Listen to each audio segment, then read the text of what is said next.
학부자를 통해서 기본적으로 여러분들이 이제 학위 논문을 스타트할 때 어떻게 해야 하는지 그 부분에 대해서 했고요. 그 공지사항에다가 올려놨어요. 저번에 이제 여러분들 각자 해놓은 거 뭐 대부분은 다 잘했어요. 잘했지만 조금씩 수정해야 될 부분이 있었잖아요. 그거 수정해가지고 최종본으로 해서 11월 28일 밤 12시까지 해가지고 거기다 올려놔주세요. 그렇게 하는 걸로 하고요.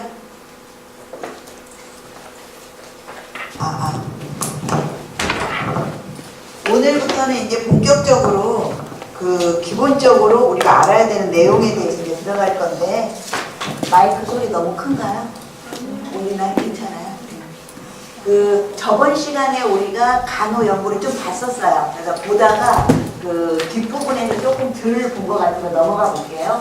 이제 간호 연구를 우리가 왜 해야 되는지 저번 시간에 쭉 이러한 역할을 하기 위해서 우리가 간호 연구를 한다라고 했고, 간호 연구의 목적 같은 건 반드시 알아두라고 했어요. 알아두라고 이렇게 말하면 알아듣겠죠? 네. 그리고 이제 간호 연구의 주요 단계에서 맨 처음에는 연구에 대한 준비를 이제 하는 단계가 분명히 있을 것이고, 그리고 그 준비하는 데 있어서 연구 문제와 목적을 여러분이 고민하고 연구를 이제 찾아갈 거예요.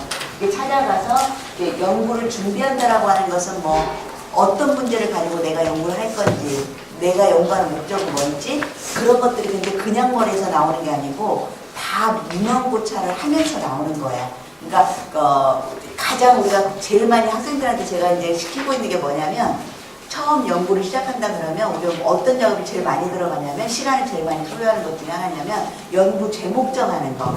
그러니까 제목을 정할 때 그냥 생각하면 잘 생각 안 나거든요. 그냥 학생들도 다 이런 건 있어요. 자기가 하고 싶은 대상자가 있거나 하고 싶은 변수 하나 정도는 있어요. 그러면 이제 그런 대상자나 변수로 우리 보통 외국 저널이나 우리 저널이나 들어가 보면 제목만 나오잖아요. 그래서 제목만 먼저 쫙 서칭을 하게 해요.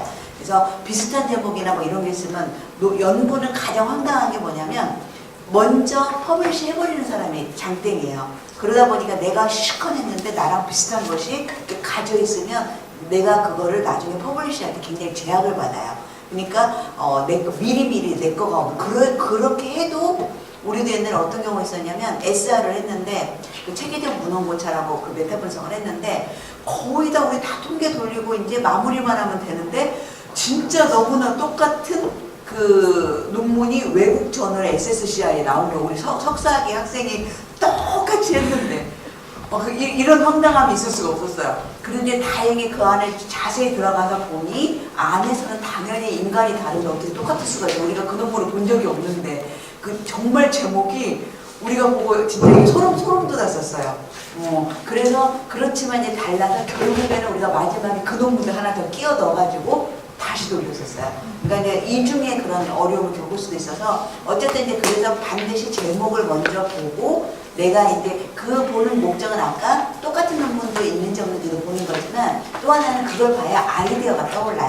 그러니까 안 보면 아무것도 생각 안 나요. 그러니까 모르면 생각 안 나고 알면 아는 대로 더 문제가 더 보이는 거거든요. 어쨌든 이제 그렇게 우리가 그 제목을 정하는데 거의 논문 전체 시간에 우리는 거의 한 달에서 2달 가는 것 같아요. 학생들이 하면 꼭 2%가 부족해요. 왠지 어느 한 프로가 너무 흔한 거 해오든지, 아니면 아까 말한 대로 너무 선행 연구가 없는 그런 거를 하든지 조금의 그런 것들이 있어요. 어쨌든 이제 그런 타임이 다 어디에서 이루어지는 거냐면 문헌 고찰이라고 하는 거죠. 우리가 이루어지는 거예요. 그리고 우리가 이제 어디까지 했냐면 이제 연구 설계는 실험 연구와 비실험 연구가 있는데, 우리는 주로는 이제 비실험 연구를 많이 하긴 해요. 그렇지만 그래도 일부에서는 특히 박사생들의 요즘의 논문들을 보면 실험 연구, 즉 중재 연구를 많이 하는 것 같아요. 이제 그런 연구도 우리가 지금 하고 있고, 그리고 이제 실험 연구, 비실험 연구하고 우리가 그렇게 이제 이런 설계를 실험 연구냐 비실험 연구냐, 내 연구에서는 내가 어떤 연구를 할 건지 연구 설계도 했을 거고, 그 다음에 하고 나면 이제 그거에 따라서 자료 수집도 들어가요. 그러니까 이제 자료 수집을 할 때는 가급적이면 원저작거 찾아서 보는 게 이제 최고로 좋은 거라는 거. 내가 하는 여기에 1차, 2차는 내가 하면 1차고 남들이 해놓은 거 갖다 쓰는 거는 2차의 개념으로 지금 여기는 써져 있고, 그리고 이제 나중에 이제 타당도 신뢰도 이런 문제는 도구에서 여러분들이 데리고 올 때 타당도는 내용이 타당하냐고, 신뢰도는 거기 보면 이 도구가 아침에 하든 저녁에 하든 밤에 하든 언제 하든 오늘 하든 내일 하든 그 나오는 대상자들에서 나오는 그 점수의 레인지가 비슷하게 나오느냐. 그래서 뭐 0.7 이상은 적어도 돼야 된다. 이런 얘기 좀 했었었고요. 그 다음에 여기서부터 이제 우리가 들어가면 될 것 같아요. 그래서 저번 시간에 이제 그거에 대한 얘기를 쭉 들어와서 여기서부터는 통계라고 하는 내용이 살짝 들어가서 조금 그때 이제 진도를 나가려다가 잠깐 멈췄던 것 같아요. 맞죠? 여기까지죠? 여기 보면 이제부터는 우리도 이게 통계 과목은 아니지만 살포하게 이론을 지금 뭘 했었냐면 비실험 연구인 그 조사 연구 중에서 가장 석사생들이 많이 하는 샘플 하나를 우리가 지금 연구 프로포즈를 해본 거거든요. 그러면 그거를 그대로 갖고 가서 통계를 돌리는 것도 해볼 거예요. 그러니까 앞으로의 통계는 반드시 내가 돌린다 이렇게 생각하셔야 돼요. 통계를 누구한테 맡긴다 이런 생각은 아예 버리세요. 통계는 내가 돌릴 건데 다만 점검은 받아야 돼요. 우리가 통계의 학자가 아니기 때문에 내가 돌리고 내가 다 해석을 내는 다음에 통계의 학자에게 점검을 받아야 돼요. 이게 뭐 앞으로의 통계에 대한 개념을 여러분이 통계는 누구한테 부탁하는 게 아니에요. 내가 돌린다예요. 그러니까 여기 이제 통계를 돌릴 때 내가 이거 하나만 써놓은 이유는 이제 대부분 우리가 SPSS를 써서 그러는데 이제 원래 통계학자들이 돌리는 통계는 SAS라고 하는 게 있어요. 그래서 SAS에서 SAS인데 이제 이게 뭐 Statistical Analysis 시스템이에요. 그러니까 SAS 통계를 분석하는 그런 시스템이에요. 그게 이제 원래 통계하는 사람들이 통계를 돌리는 SAS예요.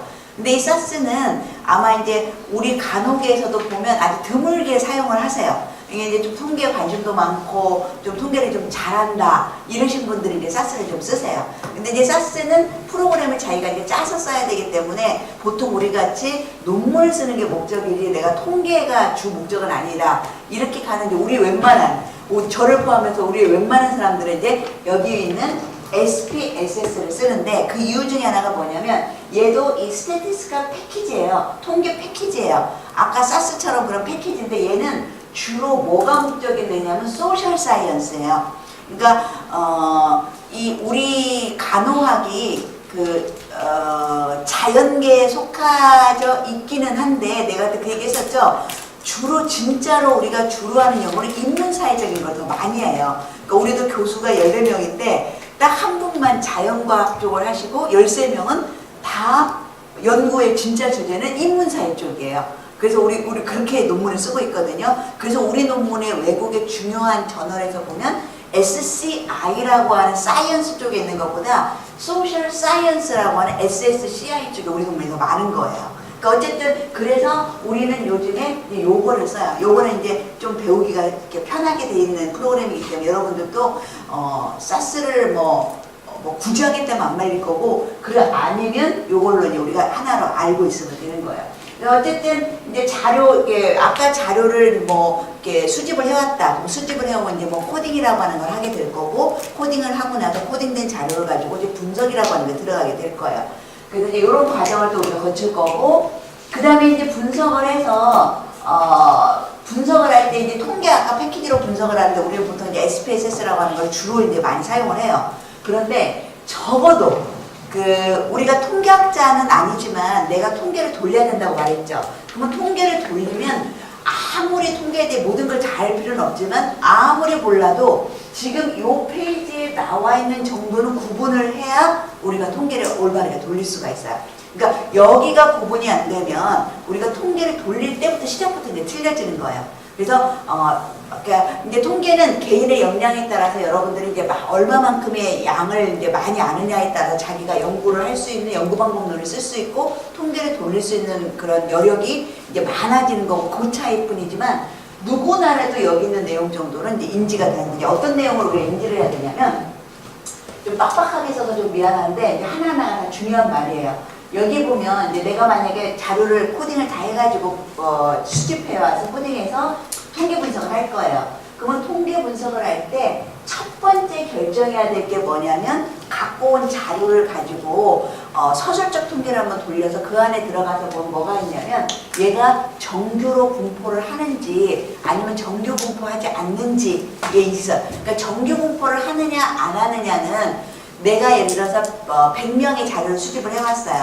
그럼 100명 자료가 보통 우리가 종을 엎어놓은 모양이라고 해도 100명의 자료가 여기 뭐 0점을 기준으로 플러스 점 마이너스 점 있다면 내 자료들이 흩어져 있어요. 이렇게 흩어져 있는 이런 정도가 모양을 딱 보니까 조금 이렇게 어느 정도 정규 분포를 하더라. 이 모양은 여러분들 볼 때 뭐 뾰족하게 갈 수도 있고 얘보다 더 늘어질 수도 있어요. 그러면 이제 우리가 뭐 외돈이, 촌돈이 이런 걸 보는데 어쨌든 포인트는 정규 분포하느냐 안 하느냐. 그러면 정규 분포하느냐 안 하느냐에 따고 뭐가 달라지냐면 기본적으로 돌리는 통계의 기법이 달라져요. 큰 대전제가.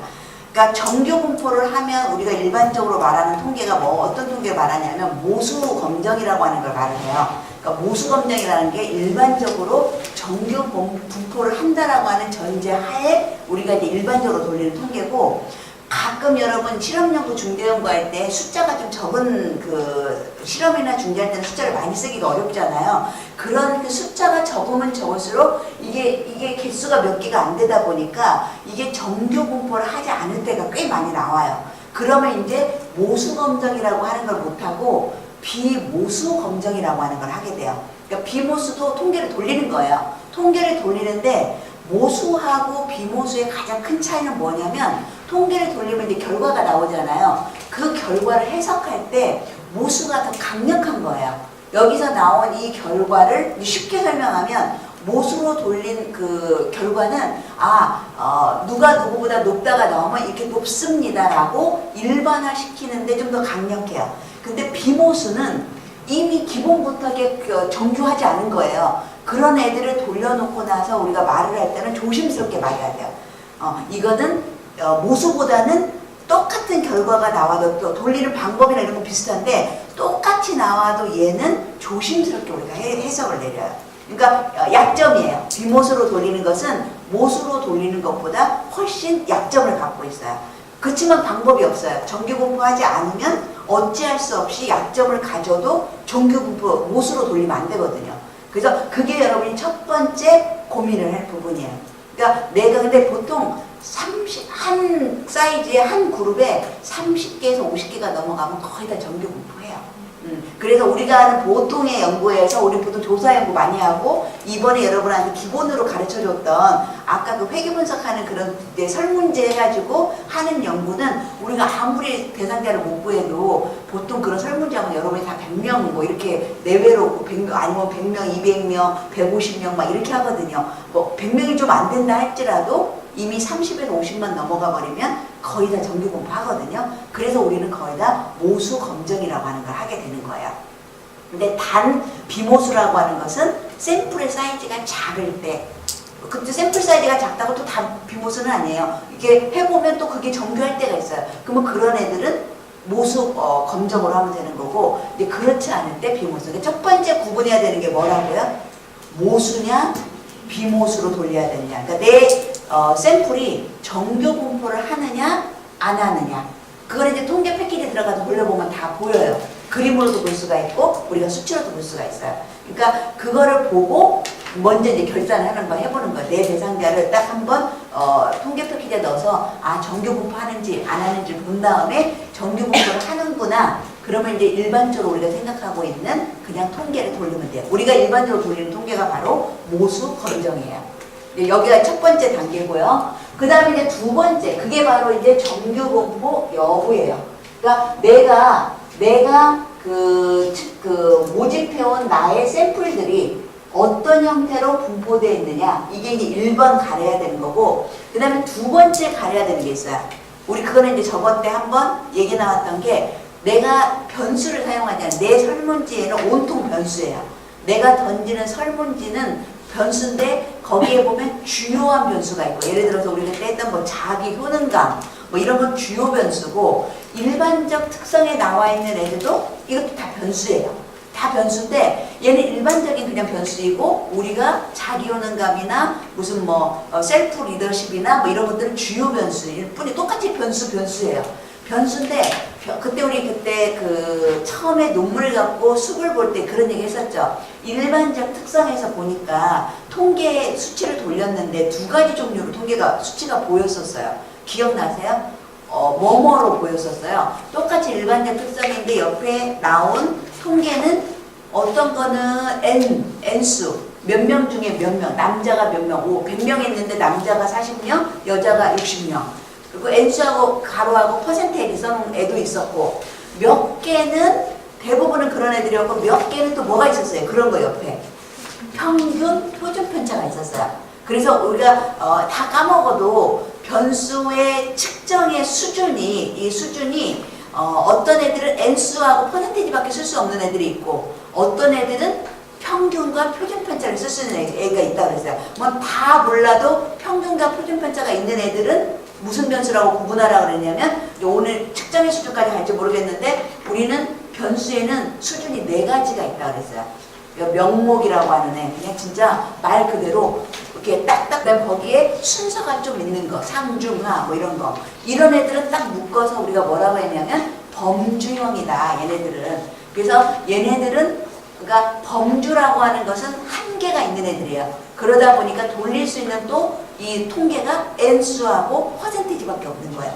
이런 애들하고, 그 다음에 이제 간격이 똑같은 아이들과, 그 다음에 비율이라고 하는 아이들이 있어요. 변수가. 그럼 그런 애들은 연속형이다라고 또 딱 묶어가지고 얘네들은 온갖 통계를 다 한다고 했어요. 더하기, 빼기, 곱하기, 나누기 뭐 이런 거 다 곱하기 0까지 다 할 수 있는 애들이에요. 그래서 이런 애들이, 즉 변수가 범주형이냐 연속형이냐고도 구분할 수 있어야 돼요. 그러니까 통계를 돌림에 있어서 가장 기본적으로 여러분이 구분하는 두 가지가, 내가 이제 자료를 수집해왔고 코딩을 해가지고 우리는 이제 SPSS로 한다고 이제 칩시다. 그래서 SPSS에 이제 딱 돌려서 처음 보는 게 뭐냐면 1번이 정규 분포 여부. 그래서 정규 분포를 하면 우리가 일반적으로 돌리는 모수 검정이라고 하는 거라고, 정규 분포를 하지 않으면 우리가 자주 돌리는 건 아니지만 이렇게 통계력이 더 약한 비모수 검정이라고 하는 걸 하게 된다라고 하는 거. 그게 이제 구분이 되면, 두 번째는 이제 뭘 보라고 그랬냐면, 내가 이제 던진 설문지 안에는 온갖 변수들이 있어요. 일반적 특성에 들어가 있는 변수도 있고 주요하게 쓰고 있는 변수도 있어요. 다 변수예요. 그러면 얘네들이 누가 여기 범주형인지 누가 연속형인지 구분 정도는 또 해야 된다고 했어요. 그러니까 우리가 주요 변수들은 다 무슨 변수에 들어가요? 주요 변수들은 우리가 리커트 척도로 이 0.1점, 2점 막 이렇게 하는 애들은 원래는 그거 한 항목만 있으면 얘도 실상은 연속형은 아닌데, 많이 있다 보니까 많이 해가지고 평균을 내버리니까 우리가 통계에서 약속을 했어요. 리커트 척도의 설문지는 연속형이다, 이렇게 약속을 했고, 우리가 이제 이거는 그렇게 그런 스토리가 있구나만 생각하고 우리는 리커트 척도는 연속형 변수에 들어가는 거고, 그러면 구분은 어디서만 하면 돼요? 일반적 특성에서만 구분하면 돼요. 그러니까 일반적 특성에서 보면 딱딱 구분이 되거나 서열까지 있는 애들은 다 N수나 퍼센테이지고, 그 다음에 우리가 받을 때 또 설문지로 구분할 때는 이렇게 해서 구분하면 돼요. 설문지에서 1번, 2번, 3번, 4번 주고 체크하게 하는 애들은 다 범주형.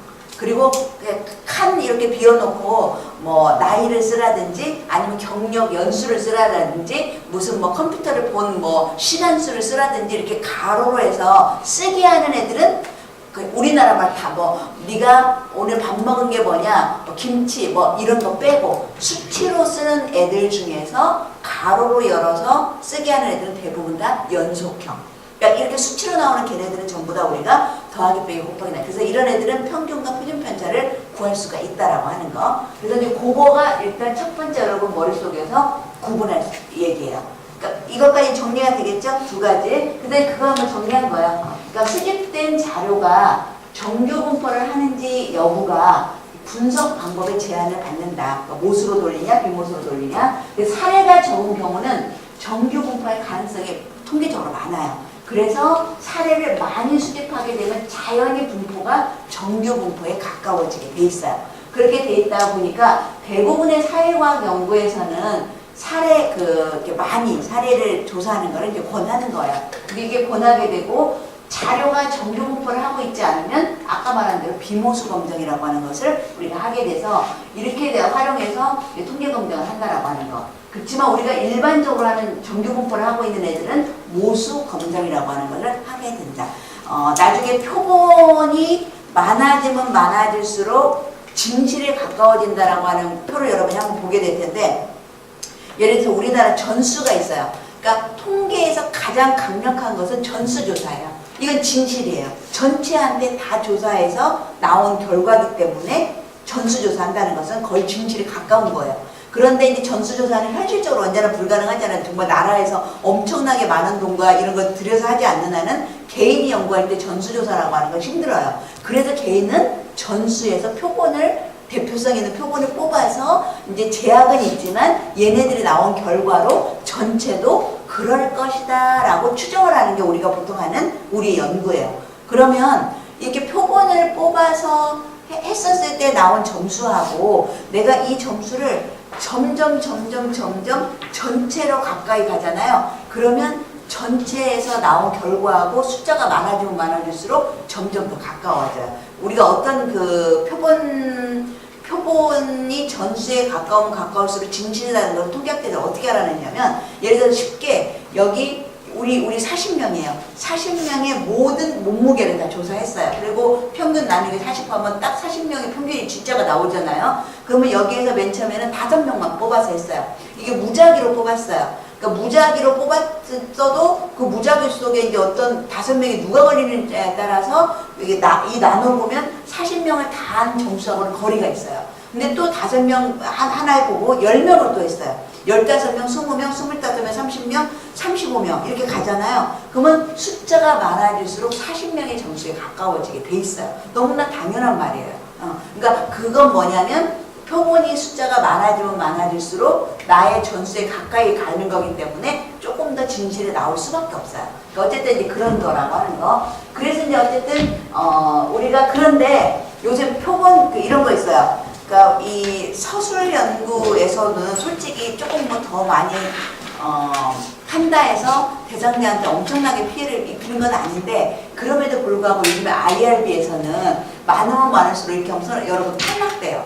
왜냐면 IRB에서 요구하는 표본은 적정한 숫자를 원하는 거예요. 특히 실험을 한다? 그럼 더더군다나 적정한 사람을 해야 돼요.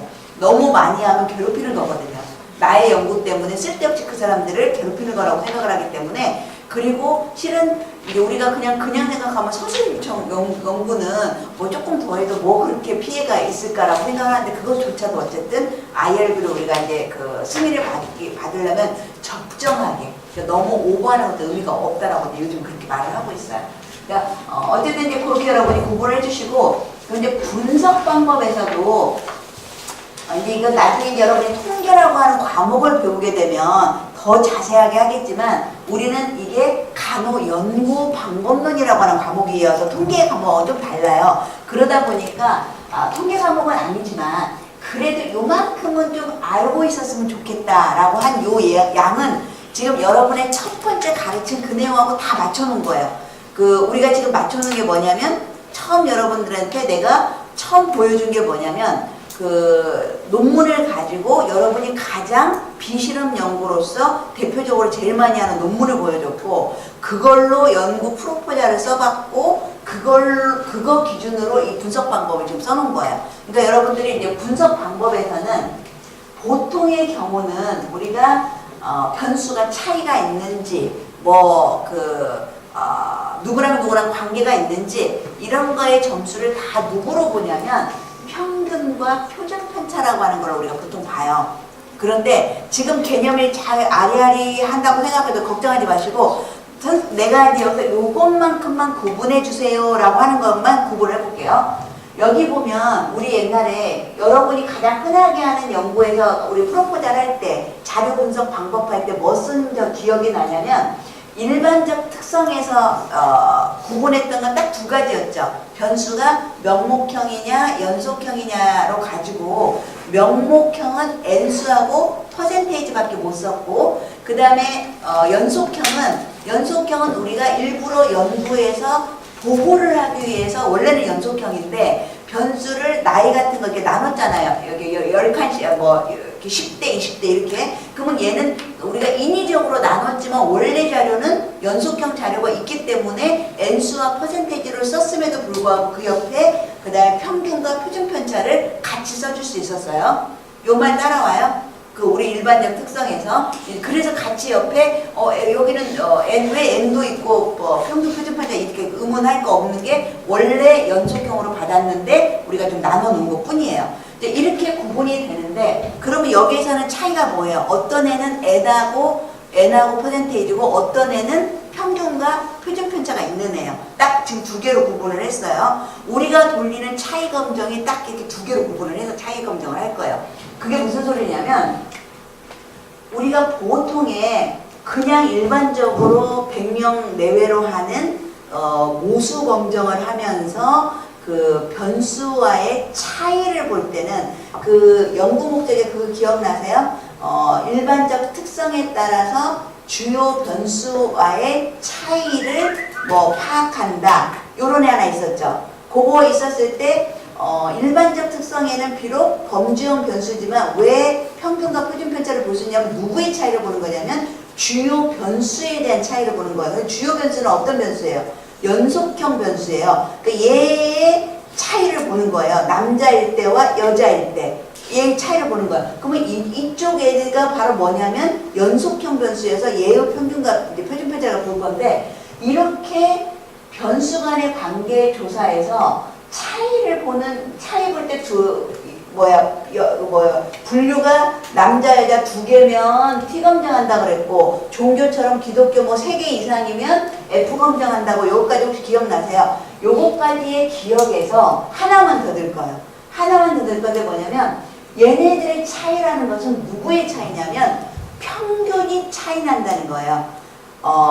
그 일반적 특성 중에 우리가 이제 차이 검정에 그때 표를 한번 보고 기억을 혹시 기억나는지 한번 생각해 보세요. 남자가 평균 몇 점, 남자 여자에 따라서 리더십의 차이가 있느냐를 봤는데 남자가 평균 몇 점, 여자가 평균 몇 점. 그 평균 옆에 이렇게 가로치고 표준 편차도 나오고 그러면 만약 이렇게 해가지고 내가 T 검정을 했어요. 그랬는데 P밸류가 0.05보다 작게 나와서 얘가 차이가 있게 나왔어요. 그럼 말을 할 때 저번에는 그것까지 여러분한테 너무 복잡할까 봐 인지 안 시켰어요.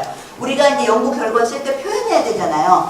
남자하고 여자하고의 리더십에서는 0.05에서 유의한 차이가 나왔다가 먼저라고 그랬어요. 유의하게 나왔다가 먼저고 그러면 유의하게 나왔으면 그 다음에 어떻게 유의한지를 써줘야 되는 거거든요. 그러면 그 다음에 여자의 리더십의 평균이 몇 점으로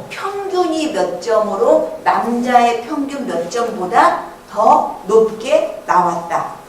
이 말은 뭐냐면 평균이 차이가 난다는 거예요. 평균이. 그래서 우리가 돌리는 일반적인 많은 것들은 다 평균을 갖고 해요. 평균. 그래서 여러분이 구분할 것이 여기에서는 그냥 차이, 누구의 차이냐면 평균의 차이라고 하는 거 하나 하고 이거를 왜 구분짓냐면 이제 아까 내가 이 차이 중에서 이런 차이가 있고 간혹 논문 중에 내가 보여준 논문은 아니고 우리 이런 논문 있죠. 우리 가장 많이 하는 게 뭐냐면 그 관상동맥의 재협착이 무슨 수술하고 나서 재협착이 된 사람도 있고 안 된 사람도 있어요. 그랬을 때 된 사람은 도대체 왜 됐고 재협착이 안 된 사람은 왜 안 됐는지 두 군간의 뭐 어떤 변수하고의 차이를 보고 싶은 또 그런 연구가 있어요. 간혹 우리 연구들을 보면 아니면 뭐 합병증이 생기고 안 생기고 이렇게 되는 그런 결과를 볼 때가 있어요. 그러면 생기고 안 생기고는 뭐예요? 이게 명목이에요. 뭐 생겨서 점수가 더 높은 거고 안 생겨서 점수가 낮은 게 아니에요. 얘네들의 구분은 명목이에요. 그러면 이런 애들도 우리가 일반적 특성하고 또 볼 때가 있어요.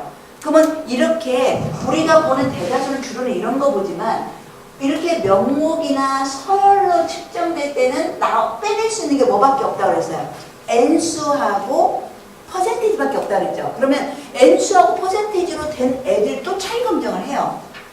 그러면 얘네들을 차이 검정할 때는 우리가 아까 평균을 갖고 수준 높은 연속형을 갖고 차이 검정할 때는 T 검정이나 F 검정을 한다고 했지만 이렇게 N수가 백분율, N수나 백분율로 하는 애들은 얘도 차이를 보는데 얘는 카이 검정이라고 하는 걸 해요. 카이 스퀘어 제곱되고 어느 순간에 또 이런 거 하나 본 적 있을 거예요. 뭐 흔하진 않지만 그래도 꽤 나오거든요. 그러면 이런 때 차이는 평균이 아니라 우리가 쓸 때 여러분이 모르고 쓰면 우리가 평균이 입에 달아져서 혹시 터무니없이 쓸까봐 적어도 기본적으로 그걸 막으려고 하는 게 뭐냐면 얘네들의 차이는 백분율의 차이가 있는 거예요. 그러니까 퍼센테이지의 차이가 있는 거예요. 궁금한 건 이거잖아요. 100명을 조사했고 우리 이제 이렇게 할게요. 또 남녀가 재협착이 남녀 중에서 재협착 여부, 협착된 사람, 안 된 사람의 누가 협착이 남자, 여자 중에서 차이가 있을까? 이걸 본다고 해요. 나의 궁금증은 관상동맥 수술을 하고 나서 재협착 여부를 볼 건데 남자와 일반적 특성하고의 차이를 본다라고 하면 재협착 여부를 이거는 연속형이 아니잖아요. 재협착 여부는 협착이 있느냐 없느냐. 그럼 이건 뭐냐면 범주와 범주를 보는 거예요. 구분 되겠어요? 아까 우리가 일반적으로 보는 애는 범주하고 연속을 봤어요. 평균의 차이는. 이쪽에 평균이 있으니까 얼마든지 평균 얘기를 했어요. 구분 왔어요? 그런데 남녀에 따라서 재협착 여부를 본다. 그럼 여기도 범주? 이쪽도 범주예요. 그럼 얘네들은 뭐 갖고밖에 볼 수 없냐면 N수하고 퍼센테이지예요. 근데 N수는 의미가 없어요. 사람들 그 N수가 뭔데? N수를 보는 이유가 뭐냐면 100명 중에 40이면 40%라고 하는 걸 알기 위한 거예요. 이해가 되겠죠? N수의 의미는 퍼센테이지를 찾아내기 위한 거예요. 만약에 내가 150명을 했어요. 150명 중에 20명이다. 그럼 20명이 무슨 의미가 있어요? 20명이 150명 중에 뭐 10%다. 15명이 나오면 10%다가 중요한 거예요. 그래서 이렇게 범주와 범주와의 사이에서 남녀에 따라서 재협착 여부의 차이를 보고 싶을 때는 카이 검정이라고 하는 거를 하면서 그러면 이제 차이가 났어요. 그러면 쓸 때 남녀에 따라서 관상동맥 수술 후 재협착의 6개월 후에 재협착의 차이가 0.05 뭐 수준에서 유의하게 나타났다. 그러면 남자가 몇 퍼센트에서 여자의 몇 퍼센트, 백분율이 몇 퍼센트잖아요. 몇 퍼센트에서 몇 퍼센트보다 더 이렇게 차이가 있었다. 이렇게 쓴다라고 하는 거예요. 따라오겠어요? 구분 되겠어요? 그러니까 다시 정리해 볼게요. 한개가 뭐 아니지만 딱 요 부분만 우리가 구분하면 돼요. 우리가 그러니까 너무 아니게 써버리는 거는 그건 안 되잖아요. 그러니까 다른 부분은 소소하게 틀린 건 괜찮아요. 우리는 통계학자가 아니니까. 우리는 간호학자지 통계학자가 아니에요. 그런데 너무나 이건 기본으로 돼야 되는 건 반드시 고민할게. 첫 번째 저 위에서는 자료 수집해서 한번 돌려봐서 정규 분포하냐 아니냐. 우리 건 거의 전부 정규 분포한다고 했어요.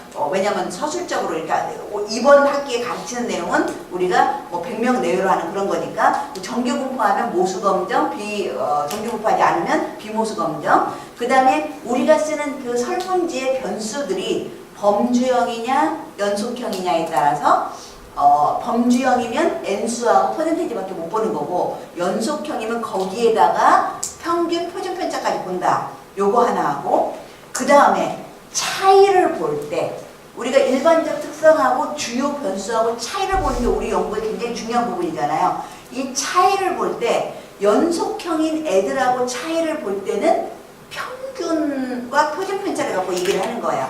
그러니까 걔네들의 차이는 평균의 차이가 있다라는 말을 쓸 수가 있는 거예요. 그런데 꼭 그런 애만 우리가 연구에 나오는 게 아니라 범주형인 일반적 특성하고 연구의 주요 주제가 뭐 있다 없다, 합병증이 있다 없다, 재협착이 여부가 있다 없다, 뭐 이렇게 딱딱 떨어지는 연속형이 아닌 주요 변수가 연속형이 아닌 범주형인 애들하고 차이를 볼 때가 있어요. 그러면 얘도 범주, 얘도 범주. 이럴 때는 차이를 카이 스퀘어라고 하는 애로 분석, 그 분석 방법에 통계학자들이 붙여놓은 이름이니까 갈등할 거 없어요. 그냥 카이스케어로 얘를 돌린다. 그 SPS에 들어가서 걔만 눌러주면 되는 거예요. 그걸로 누를 건데 쓸 때 얘를 갖다가 평균의 차이가 있다 막 이게 습관적으로 돼가지고 그렇게 써놓으면 진짜 나는 통계하고는 거리가 없는 사람이에요 라고 드러내주는 거 절대 안 되는 말이어서 이런 애들은 유의한 차이가 나왔다면 그 다음이 평균의 차이가 아니라 백분율의 차이가 있다, 퍼센티지의 차이가 있다, 이렇게 써줘야 된다는 거예요. 요것만 구분하면 돼요. 되겠어요? 뭐 다른 것들은 이제 별거 없어요. 그것만 여러분이 4가지만 그게 구분이 되면 그 다음에는 그래서 이제 여기 하나하나 들어가 보면 그래서 분석 방법에서 이게 통계 과목은 아니지만 기본적으로 그건 정도의 구분이 돼야 우리가 통계라고 하는 거는 이제 그 손에 댈 수가 있는데 변수 간의 관계조사에서 평균의 차이를 비교할 때는 이렇게 T검정, F검정 한다라고 하는 거 이미 다 배웠고 그 다음에 T검정은 그때 말했죠. 2개 집단할 때 T나 F나 하면 똑같이 나온다고 그랬어요. 2개짜리를 T로도 돌려보고 F로 돌려도 똑같은데 옛날부터 왜 2개는 이렇게 T로 돌렸어요. 그래서 그냥 그 습관적으로 트렌드로 이렇게 해요. 그래서 이제 그렇게 하고 그 다음에 3개 이상 분산 분석이라고 하는 F검정은 3개 이상의 집단의 차이를 볼 때 얘를 돌려요. 그리고 얘는 여기서 끝나지 않는다고 그랬죠. 3개 이상짜리는 다 하고 나면 누구랑 차이가 있는지 반드시 사후 검증한다고 그랬어요. 그런 얘기 하나 하고 그 다음에 아까 명목이나 설같이 범주형으로 된 애들은 차이가 평균 차이가 아니라 백분율의 차이라고 하는 거 구분하자고 그랬어요. 그래서 걔네들은 퍼센테이지의 차이가 있다. 남자가 여자보다 몇 퍼센트가 더 높다 낮다 뭐 이런 식으로 말을 한다라고 그랬어요.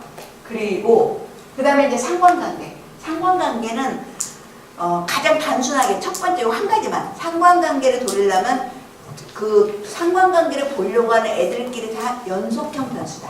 일단은 그거 하나만 넣으세요. 연속형 변수여야 상관관계가 보는 거. 그러니까 우리가 이번에 여러분이 프로포절 했던 거는 다 볼 수 있는 애들이죠. 왜냐하면 주요 변수끼리의 상관을 본다고 했는데 그 상관하는 주요 변수들이 다 가만히 보면 다 리커트 척도의 애들을 여러분이 선택을 했어요. 그래서 걔네들은 연속형 애들이에요. 그러니까 연속형 애들이니까 걔네들끼리 다 상관을 볼 수 있어요. 실은 범주형끼리는 안 봐요. 범주형끼리는 안 보는데 연속형하고 순서형 정도까지도 같이 봐요. 근데 이것까지 뭐 들어가면 머리 너무 그 상관관계 돌리는 방법도 달라지게 좀 복잡해지니까 일단은 심플하게 상관관계는 여러분 머릿속에는 일단 그거는 이제 더 막 여러분이 고차원적으로 갔을 때 머리 돌리고 일단 지금까지의 머리는 상관관계는 어떤 애들끼리밖에 못 본다? 연속형인 애들끼리만 본다. 이렇게 머리로 하나 이렇게 정리를 해주세요. 그거 하나 더 넣어주시고 그 다음에 회귀분석. 회귀분석도 마찬가지예요. 회귀분석도 연속형인 애들에 대해서 우리가 보통은 보는데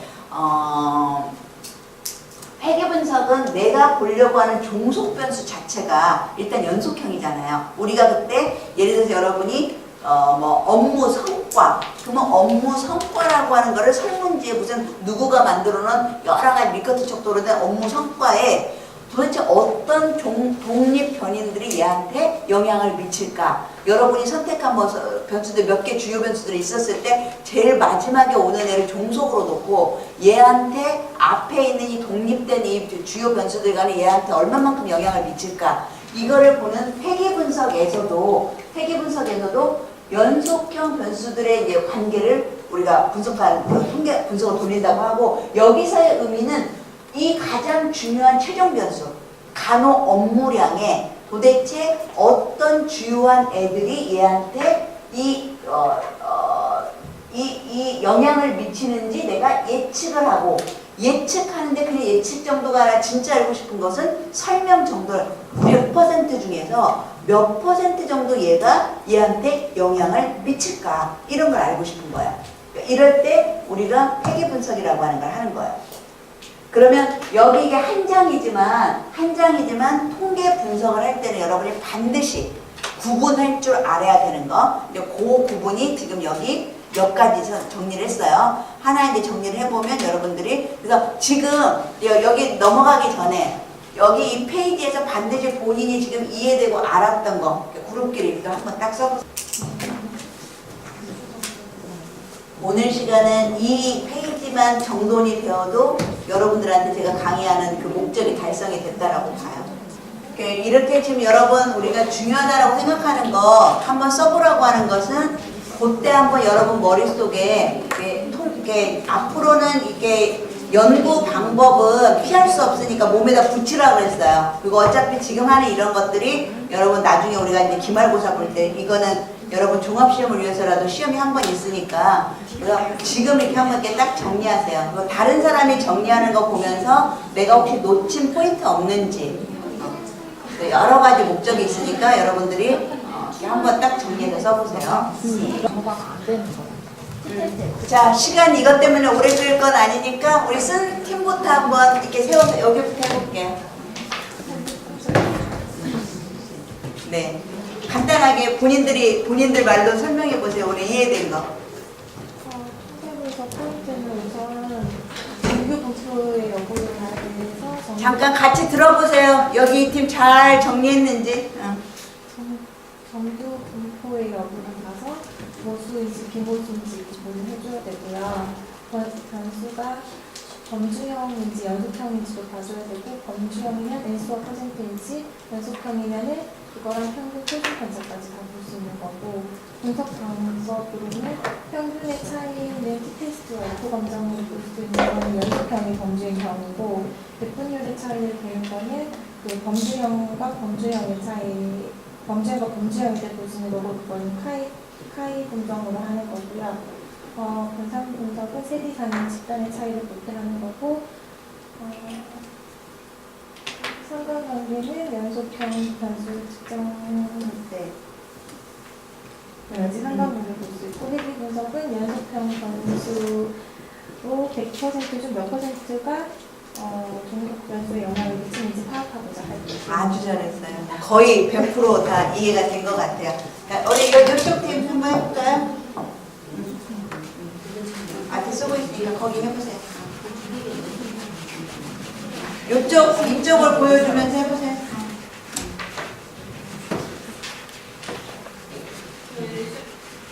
샘플을 먼저 보면서 하셔도 돼요. 그거 자기 안 보이잖아. 아, 자기가 하는 거야? 오케이. 자료 분석 전에 샘플의 정규 분포에 따라서 모두 비밀로 결정을 중에 어떤 걸 할지 결정을 해야 되고요. 분석 방법은 변수의 특성에 따라서 분석 방법이 달라지죠. 범주형 범주형이면 카이스퀘어 샘플을 이용해서 N수나 퍼센테이지를 이용해서 카이스퀘어 샘플을 하고요. 그 다음에 범주형 연속형의 경우 T-테스트, F-테스트로 할 수 있고, 이 두 개는 평균과 표준 편차를 이용합니다. 연속형 연속형의 경우는 코릴레이션 분석을 할 수 있고, 또 서로 독립변수에 설명하는 정보를 파악하는 회귀 분석을 할 수 있습니다. 잘했어요. 그럼 이쪽에서 또 어이구 우리 여기 한번 해볼까?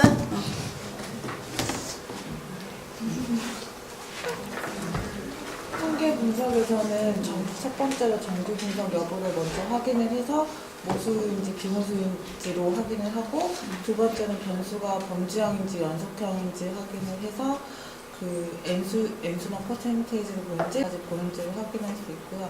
분석 방법에서는 평균과 표준 편차의 차이는 일단 그 범주형과 연속형 범주 관계에서 두 가지는 t-테스트, 세 가지는 f-테스트를 활용해서 사용할 수 있고, N수나 퍼센테이지는 차이 검정으로만 볼 수 있는 것이고, 이때는 범주형 변수의 관계에서 확인할 수 있는 것입니다.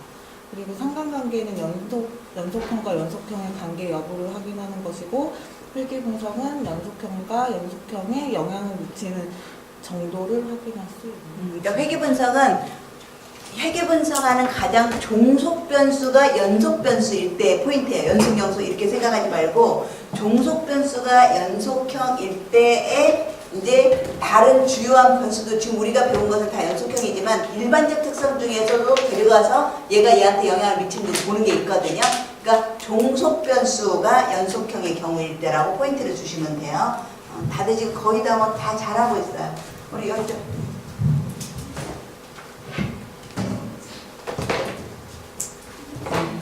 통계 분석 시 일단은 정기분포 여부를 확인해서 정기분포는 모수검정으로, 비정기분포는 비모수검정으로 분석을 하게 되는데 모수검정이 더 이제 결과에 해당하는 분석하기 때문에 조금 샘플 사이즈를 충분해서 이제 모수검정으로 하는 게 좋고요.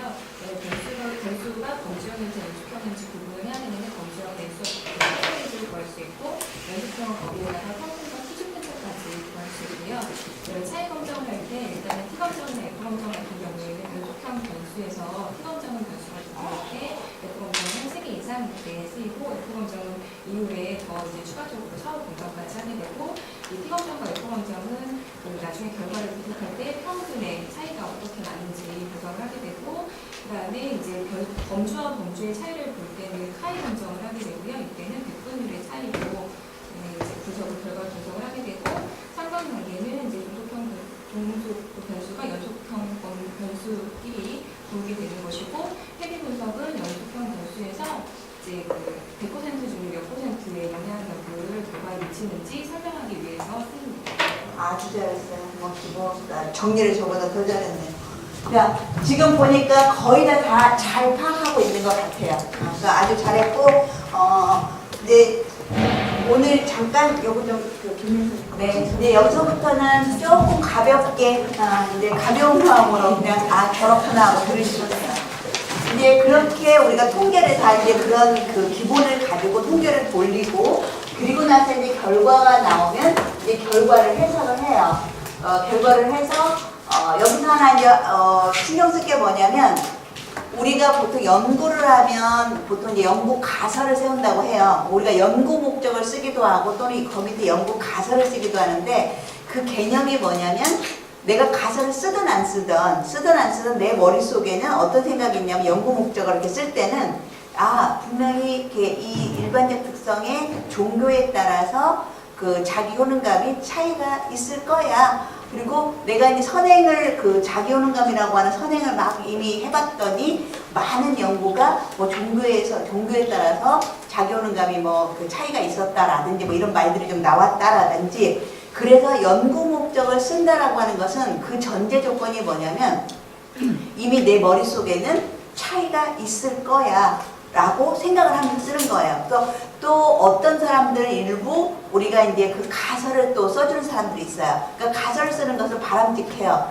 원래 그 우리과 말고 혹시 경영대나 이런 쪽에 인문사회 쪽에 문헌고찰을 보면 걔네는 가설이 어디와 가서 써져 있냐면 문헌을 다 어떤 변수에 대해서 문헌을 다 조사하고 그 문헌 끝에다가 그 문헌을 보니 이런 가설이 생성되었다라고 써줘요.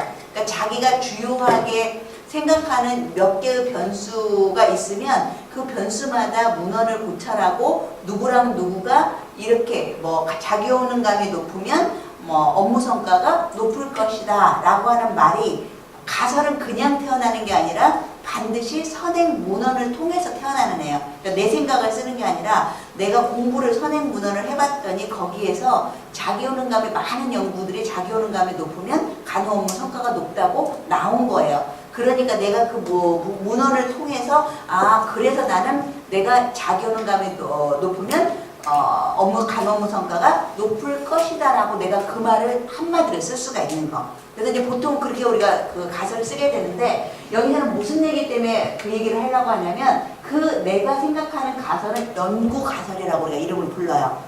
그러니까 연구자가 연구하고 싶은 게 연구 가설이에요. 그런데 이것도 우리가 왜 그렇게 됐는지는 저도 모르는데 통계를 돌릴 때는 반대로 여러분 통계 한 번이라도 수업을 우리가 들어봤으면 통계를 할 때는 규모 가설로 통계를 돌려요. 그러니까 연구자는 처음 시작이 차이가 있을 것이다 아니면 뭐가 다를 것이다 이렇게라고 생각을 하는데 통계를 돌릴 때는 그거에 반대로 써요. 그러니까 차이가 있을 것이다 다를 것이다의 차이는 뭐냐면 차이가 없을 것이다 뭐 그냥 같을 것이다 이런 게 규모 가설이에요. 내 연구의 반대적인 개념으로. 그래서 통계는 규모 가설로, 그러니까 여기서 연구 과정을 보면 맨 처음에 연구자가 자기의 리서치 하이파시스를 경해요. 아까 문헌고찰을 통해서 뭐가 높으면 뭐도 높을 것이다. 뭐가 어쩌면 뭐가 다를 것이다. 이렇게 세워놨는데 통계로 돌릴 때는 이거가 그것이 다 같을 것이다. 뭐 차이가 없을 것이다. 이런 식으로 널 하이파시스를 규모가설이라고 하는데 이렇게 반대로 세워요. 그래놓고 이제 우리는 유의 수준이라고 하는 걸 정해놓는데 이 유의 수준이라고 하는 건 나 통계에서도 배우겠지만 0.05, 0.01, 0.001 즉 뒤로 갈수록 예를 들어서 이건 이거예요. 100개 중에 예를 들면 쉬운 말로 하면 100개 중에 95개는 다 올바른 상품 나왔고 5개만 틀릴 것이다. 그리고 얘는 100개 중에 1개, 99개는 맞고 1개만 틀릴 것이다. 내 예측을 좀 벗어날 것이다. 그리고 얘는 1000개 중에 999개는 내 예측이 맞고 1개 정도가 내 예측을 벗어날 것이다. 그러니 유의 수준이 이쪽으로 들어가면 들어갈수록 얼마나 강력하게 내가 말할 수 있는 거죠. 근데 우리 보통은 어디 거를 갖고 많이 하냐면 뭔가 유의하게 나와야 되잖아요. 안 나오면 연구자가 참 쓸맛이 좀 이렇게 궁색해지거든요. 그래서 이걸로 많이 써요. 근데 또 어느 순간 제가 제 학생을 해보니까 진짜 우리가 변수를 좀 그렇게 나름 찾는다고 찾았는데 잘못 찾았나 봐요. 이게 다 안 나온 거예요. 유의한 차이가 하나도 안 나온 거. 얼마나 난감해. 근데 딱 어떤 하나가 0.05에 걸린 거예요. 0.05보다 작아야 되는 거거든요. 그러니까 얘도 0.05 기준으로 하면 유의하지 않은 거예요. 그럴 땐 우리가 슬그머니 어떻게 하냐면 0.05, 0.01 아니 0.1 그 0.1은 100개 중에 10개는 내가 예측하지 못할 것이다. 조금 더 강력함이 떨어지긴 하지만 하나도 유의하지 않은 것보다는 그럴 때 슬그머니 그렇게 했는데 근데 우리 말고 다른 쪽에서는 0.1 써요. 우리가 보통 우리 그 학문 계열에서 대부분 이걸 기준으로 제일 많이 쓰지만 다른 쪽은 0.1도 써요. 그래서 이제 그런 개념이라고 하는 거. 그래서 여러분들이 연구를 할 때는 맨 처음에 연구자가 자기가 알고 싶은 거, 문헌고찰을 통해서 많은 문헌을 봤더니 얘가 높으면 얘도 높을 거야. 또 얘하고 얘는 차이가 있다고 나올 거야. 뭐 이제 이런 거를 생각하고 그것이 이제 자료를 수집해서 통계를 돌릴 때는 거꾸로 차이가 없다라고 해놓고 그래놓고 유의 수준을 정해놓은 다음에 어떻게 하냐면 차이가 없다라고 한 얘를 기각시키면 되는 거예요. 그러니까 왜 저렇게 복잡을 떨었는지 그건 나도 몰라요. 근데 통계학자들이 그렇게 만들어 놓은 거예요. 그러니까 연구자는 차이가 있다, 뭐가 다를 것이다 이렇게 해놓고 통계를 돌릴 때는 그걸 반대로 돌려요. 그래 놓고 반대로 돌렸으니까 얘가 기각당해야 되는 거예요. 그거에 대한 썰은 또 있어요. 통계 수업을 듣다 보면 왜 이렇게 했냐면 뭐 이런 거가 있대요. 인간이 이것이 맞을 것이다, 차이가 있을 것이다를 증명을 해내려면 뭐 수천, 수억, 수백 번을 뭐를 넣었다가 뺐다가를 해야 되는데 차이가 없다라고 하는 거를 증명하기가 차이가 있다라고 증명하는 것보다 훨씬 더 수학적으로 가능성이 더 많은 거래요. 그래서 통계를 돌릴 때는 없다로 해가지고 돌려서 그걸 기각시키면 이제 쉽게 말하면 쉽게 뭐 그쪽 계열의 어떤 썰을 말하면 그래서 이제 보통 이렇게 많이 한다라고 뭐 설명을 하시기도 해요. 어쨌든 간에 그래서 이런 단계를 거치고 이제 이 유의 수준을 정해놓은 거에 따라서 이보다 점수가 작으면 기각해서 유의한 거예요. 기각을 아닌 거 시켰으니까 유의한 거예요. 내가 연구가설자가 원래 의도했던 대로 되는 거예요. 근데 만약에 점수가 얘보다 크다. 그럼 기각을 못 시킨 거예요. 그러면 그냥 내가 세운 가설이 잘못된 거예요. 그러니까 잘못 생각한 거예요. 차이가 없는데 나 있다고 내가 잘못 생각한 거예요.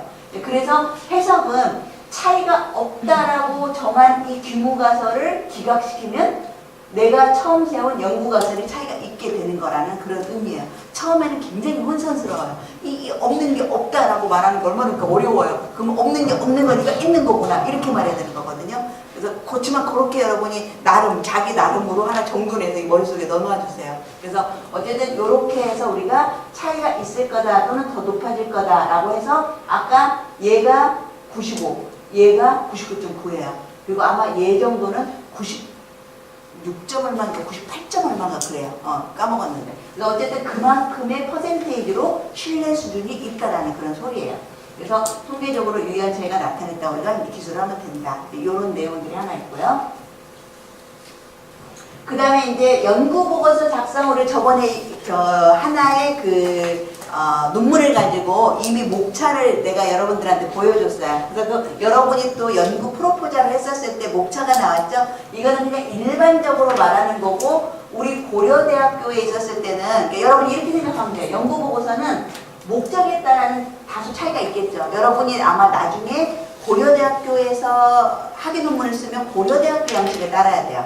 그리고 나서 또 그거를 갖고 정리해서 어떤 저널에다가 이제 서밋을 하게 되면, 퍼블리시를 위해서 서밋을 하게 되면 또 그 저널의 양식을 따라야 돼요. 그러니까 이거는 이제 뭐 여러분이 그 저널마다 양식에 따라서 여러분이 해주시면 되는 거고, 그래서 우리 고려대는 크게 여기 맨 처음에 논문 및 보고서 제목이 똑같이 나오고, 그리고 나서 저자명, 소속 이런 거 다 나오고, 그리고 나서 이제 목차가 나오고, 서론에서는 우리는 연구의 필요성, 그 다음에 연구 목적, 용어 정의 이렇게 나오는 거고, 그 다음에 우리는 이제 본론에 들어가면 그 문헌고찰, 우리는 문헌고찰이 이렇게 들어있고, 그 다음에 이제 연구 방법, 연구 방법에서는 뭐 대상자, 뭐 연구 설계, 그 다음에 뭐 연구 대상자, 그리고 연구 도구, 그 다음에 자료 수집 절차, 그리고 자료 분석 방법. 우리는 보통 그렇게 많이 쓰고 있고, 그리고 나서 이제 연구 결과로 들어와서 연구 결과에서는 목적에 따라 순서대로 이제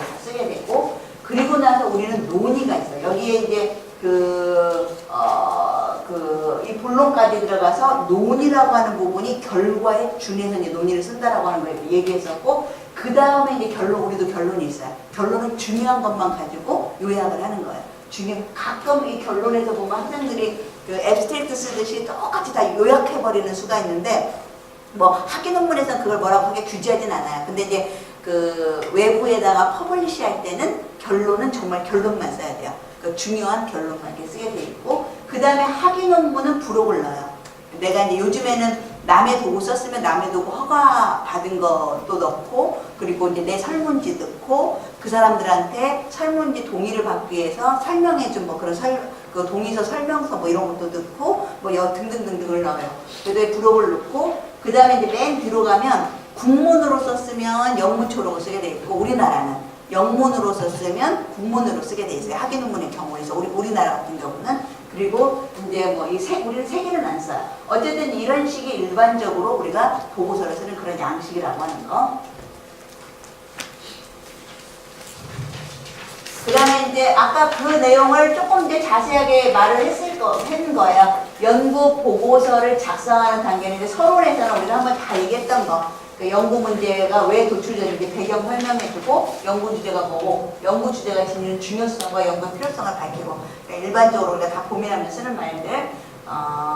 그리고 그때 마지막에는 이제 연구 목적을 구체적으로 주제를 통해서 밝히되, 연구 주제와 관련된 개념들 간의 관계도 나타내주고, 이 본 연구가 관련 분야의 지식 축적에 어떻게 기여할 것인지 그런 실질적인 어떤 효용성도 밝혀주고, 그 다음에 이제 본론에 가서는 우리가 이제 아까 본론에도 쫙 나와 있는 뭐 이론적 배경, 그리고 가끔은 보통 박사 같은 경우에 있어서는 논문을 쓸 때 이제 어떤 얘기들은 그동안 내가 얘기를 안 했었냐면, 이론적 기틀이라고 하는 거를 많이 쓰게 돼 있어요. 그러니까 이론적 기틀이라고 하는 건 뭐냐면, 쓰면 쓸수록 좋고, 가설도 아까 쓰면 쓸수록 그 처음 논문을 쓰는 사람들은 훨씬 더 좋아요. 그 말은 무슨 소리냐면, 내가 어떤 연구를 할 때 이론적 기틀이라고 하는 것은 쉽게 말하면, 내가 건강증진에 대해서 무슨 연구를 한다고 생각을 해보세요. 그러면 건강증진에 대해서 이미 유명한 여러 학자들이 많은 건강증진이 되려면 사회적으로는 어떤 변수가 필요하고, 뭐 심리적으로는 어떤 변수가 필요하고, 무슨적으로는 어떤 변수가 필요하고, 막 이런 것들을 틀을 만들어 놓은 거예요. 그러면 내가 건강증진이라고 하는 무언가 연구를 할 때 그 사람의 이론적 기틀에 내 연구를 빗대어 놓으면, 내가 그냥 생각할 때는 내가 사회적으로 생각했는데 심리적으로 빼먹을 수가 있어요. 내 지식이 얇아서, 내가 경험이 없어서.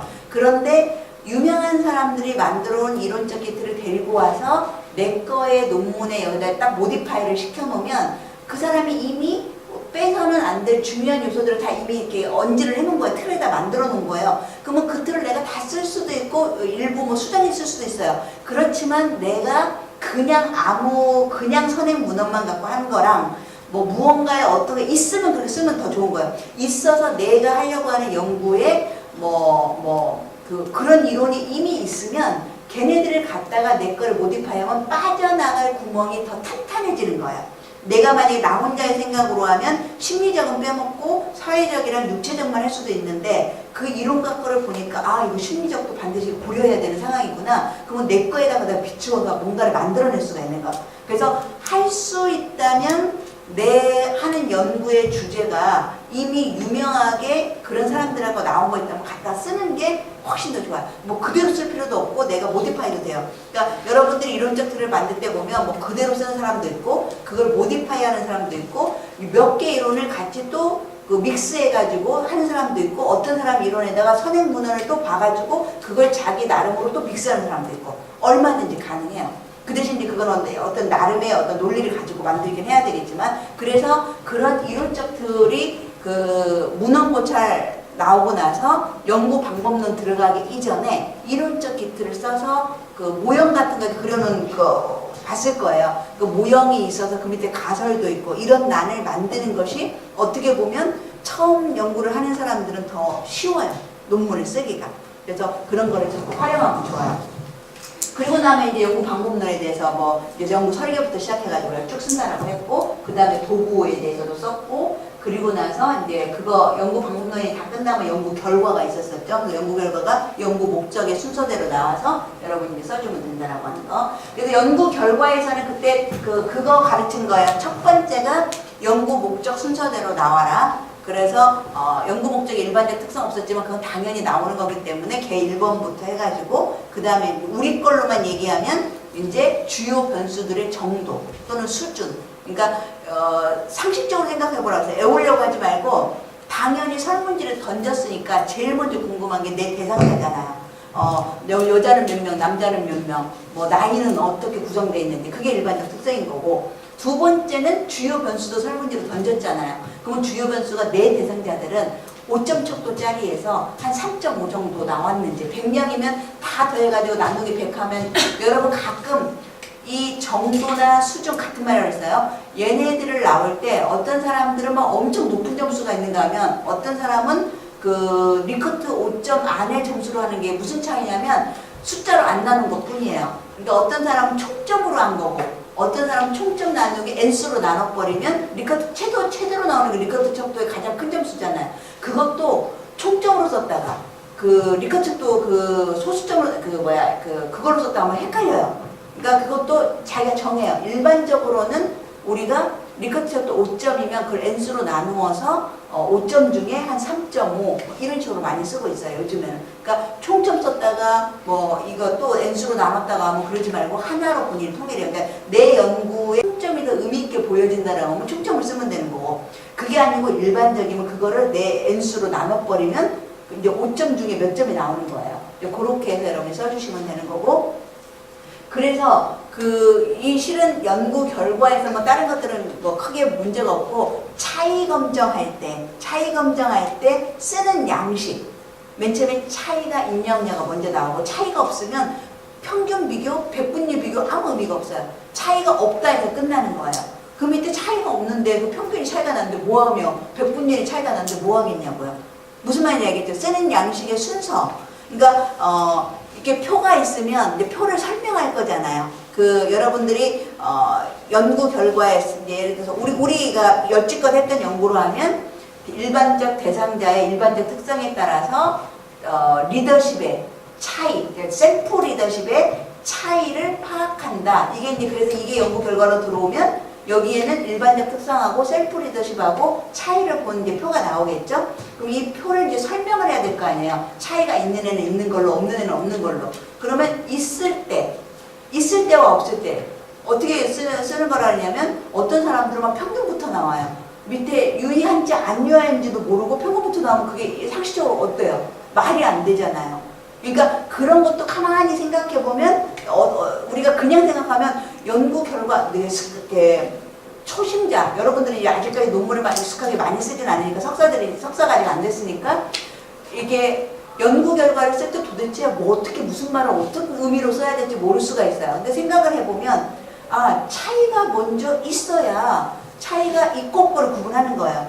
무슨 변수는 차이가 유의한 차이가 0.05에서 유의한 차이가 없다면 거기서 땡. 그런데 이제 누구랑 누구에서 남녀 결과에서 셀프 리더십의 0.05 수준에서 유의하게 차이가 있다. 그러면 남자의 평균의 평균 남자의 그 셀프 리더십이 평균 몇 점으로 여자의 셀프 리더십 평균 몇 점보다 뭐 몇 점 더 높다 낮다. 2개짜리는 이렇게 하면 되고 3개짜리는 이렇게 한다 그랬죠. 차이가 유의하게 점 몇 도에서 있다. 종교에 따라서 셀프 리더십의 0.0으로 유의한 차이가 있다. 그러면 종교가 여기서 3개나 4개나 5개가 있다고 치면 그러면 그 다음 분명히 이제 사후검증. 그러고 나면 그래서 이것들끼리 종교들 간의 사후검증을 한 결과 그 다음에 유의한 차이 다음에 사후검증을 한 결과 이제 누가 누구보다도 이제 사후검증 결과가 나왔을 테니까 누가 누구보다 평균 어쩌고저쩌고가 높다. 이렇게 구분하면 돼. 그러니까 우리가 구분은 유의한 차이가 있다와 없다. 유의한 차이가 없다는 없다로 끝. 뭐뭐뭐는 유의한 차이가 없다. 근데 있다에서는 2개짜리.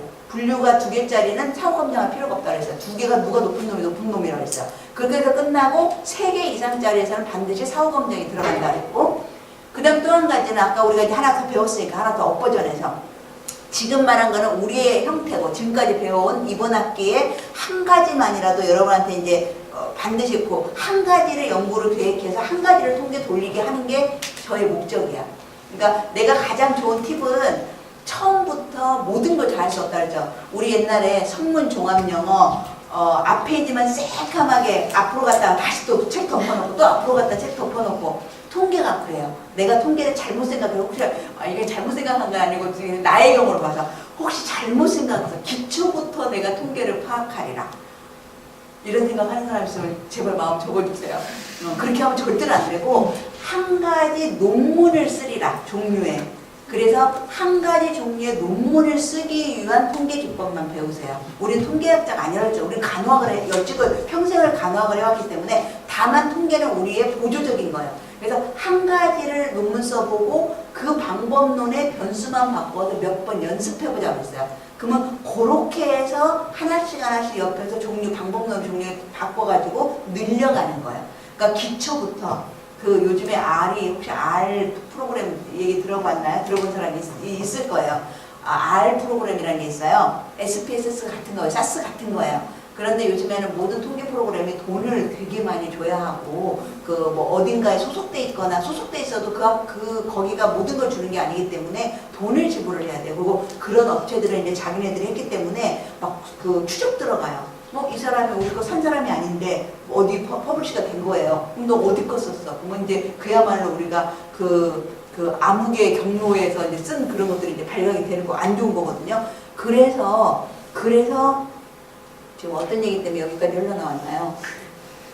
통계를 할 때, R이라고 하는 거가 왜 유명하냐면, 이건 풀이에요. 그래서 사스처럼 쓰는데, 이게 비슷한 종류는 사스 같은 형태인데, 저기 이제 맨 처음에 제가 어떤 고민이 됐었냐면, 예전에 요즘에 그거 있잖아요. 빅데이터가 요즘에 큰 이슈예요. 그래서 이제 빅데이터 때문에 이걸로 앞으로 조금 더 빨리빨리 남보다 빨리 나가야 이 논문 퍼블리싱하기가 좀 좋거든요. 그래서 남들이 이게 생각하기 이제는 우리가 저번 1학기 때 이미 이제 연구생들을 데리고 SPSS 본사에 가가지고 모델라라고 하는 빅데이터를 유용하게 돌릴 수 있는 프로그램이 있어요. 그래서 이제 거기가 이렇게 싸지도 않아요. 한 사람 앞에 거의 우리 한 2, 3일을 들었으니까 거의 한 50만원에서 한 70만원 돈이 하루에 한 20몇만 원씩 하거든요. 그렇게 해서 이제 우리가 다 각자 그렇게 돈을 내고 거기 가서 이렇게 들었는데 문제는 모델라라고 하는 것이 빅데이터를 돌리기엔 좋은 프로그램인데 우리가 프로그램은 1년에 개인이 사면 집단이 사는 것보다 저렴하긴 하지만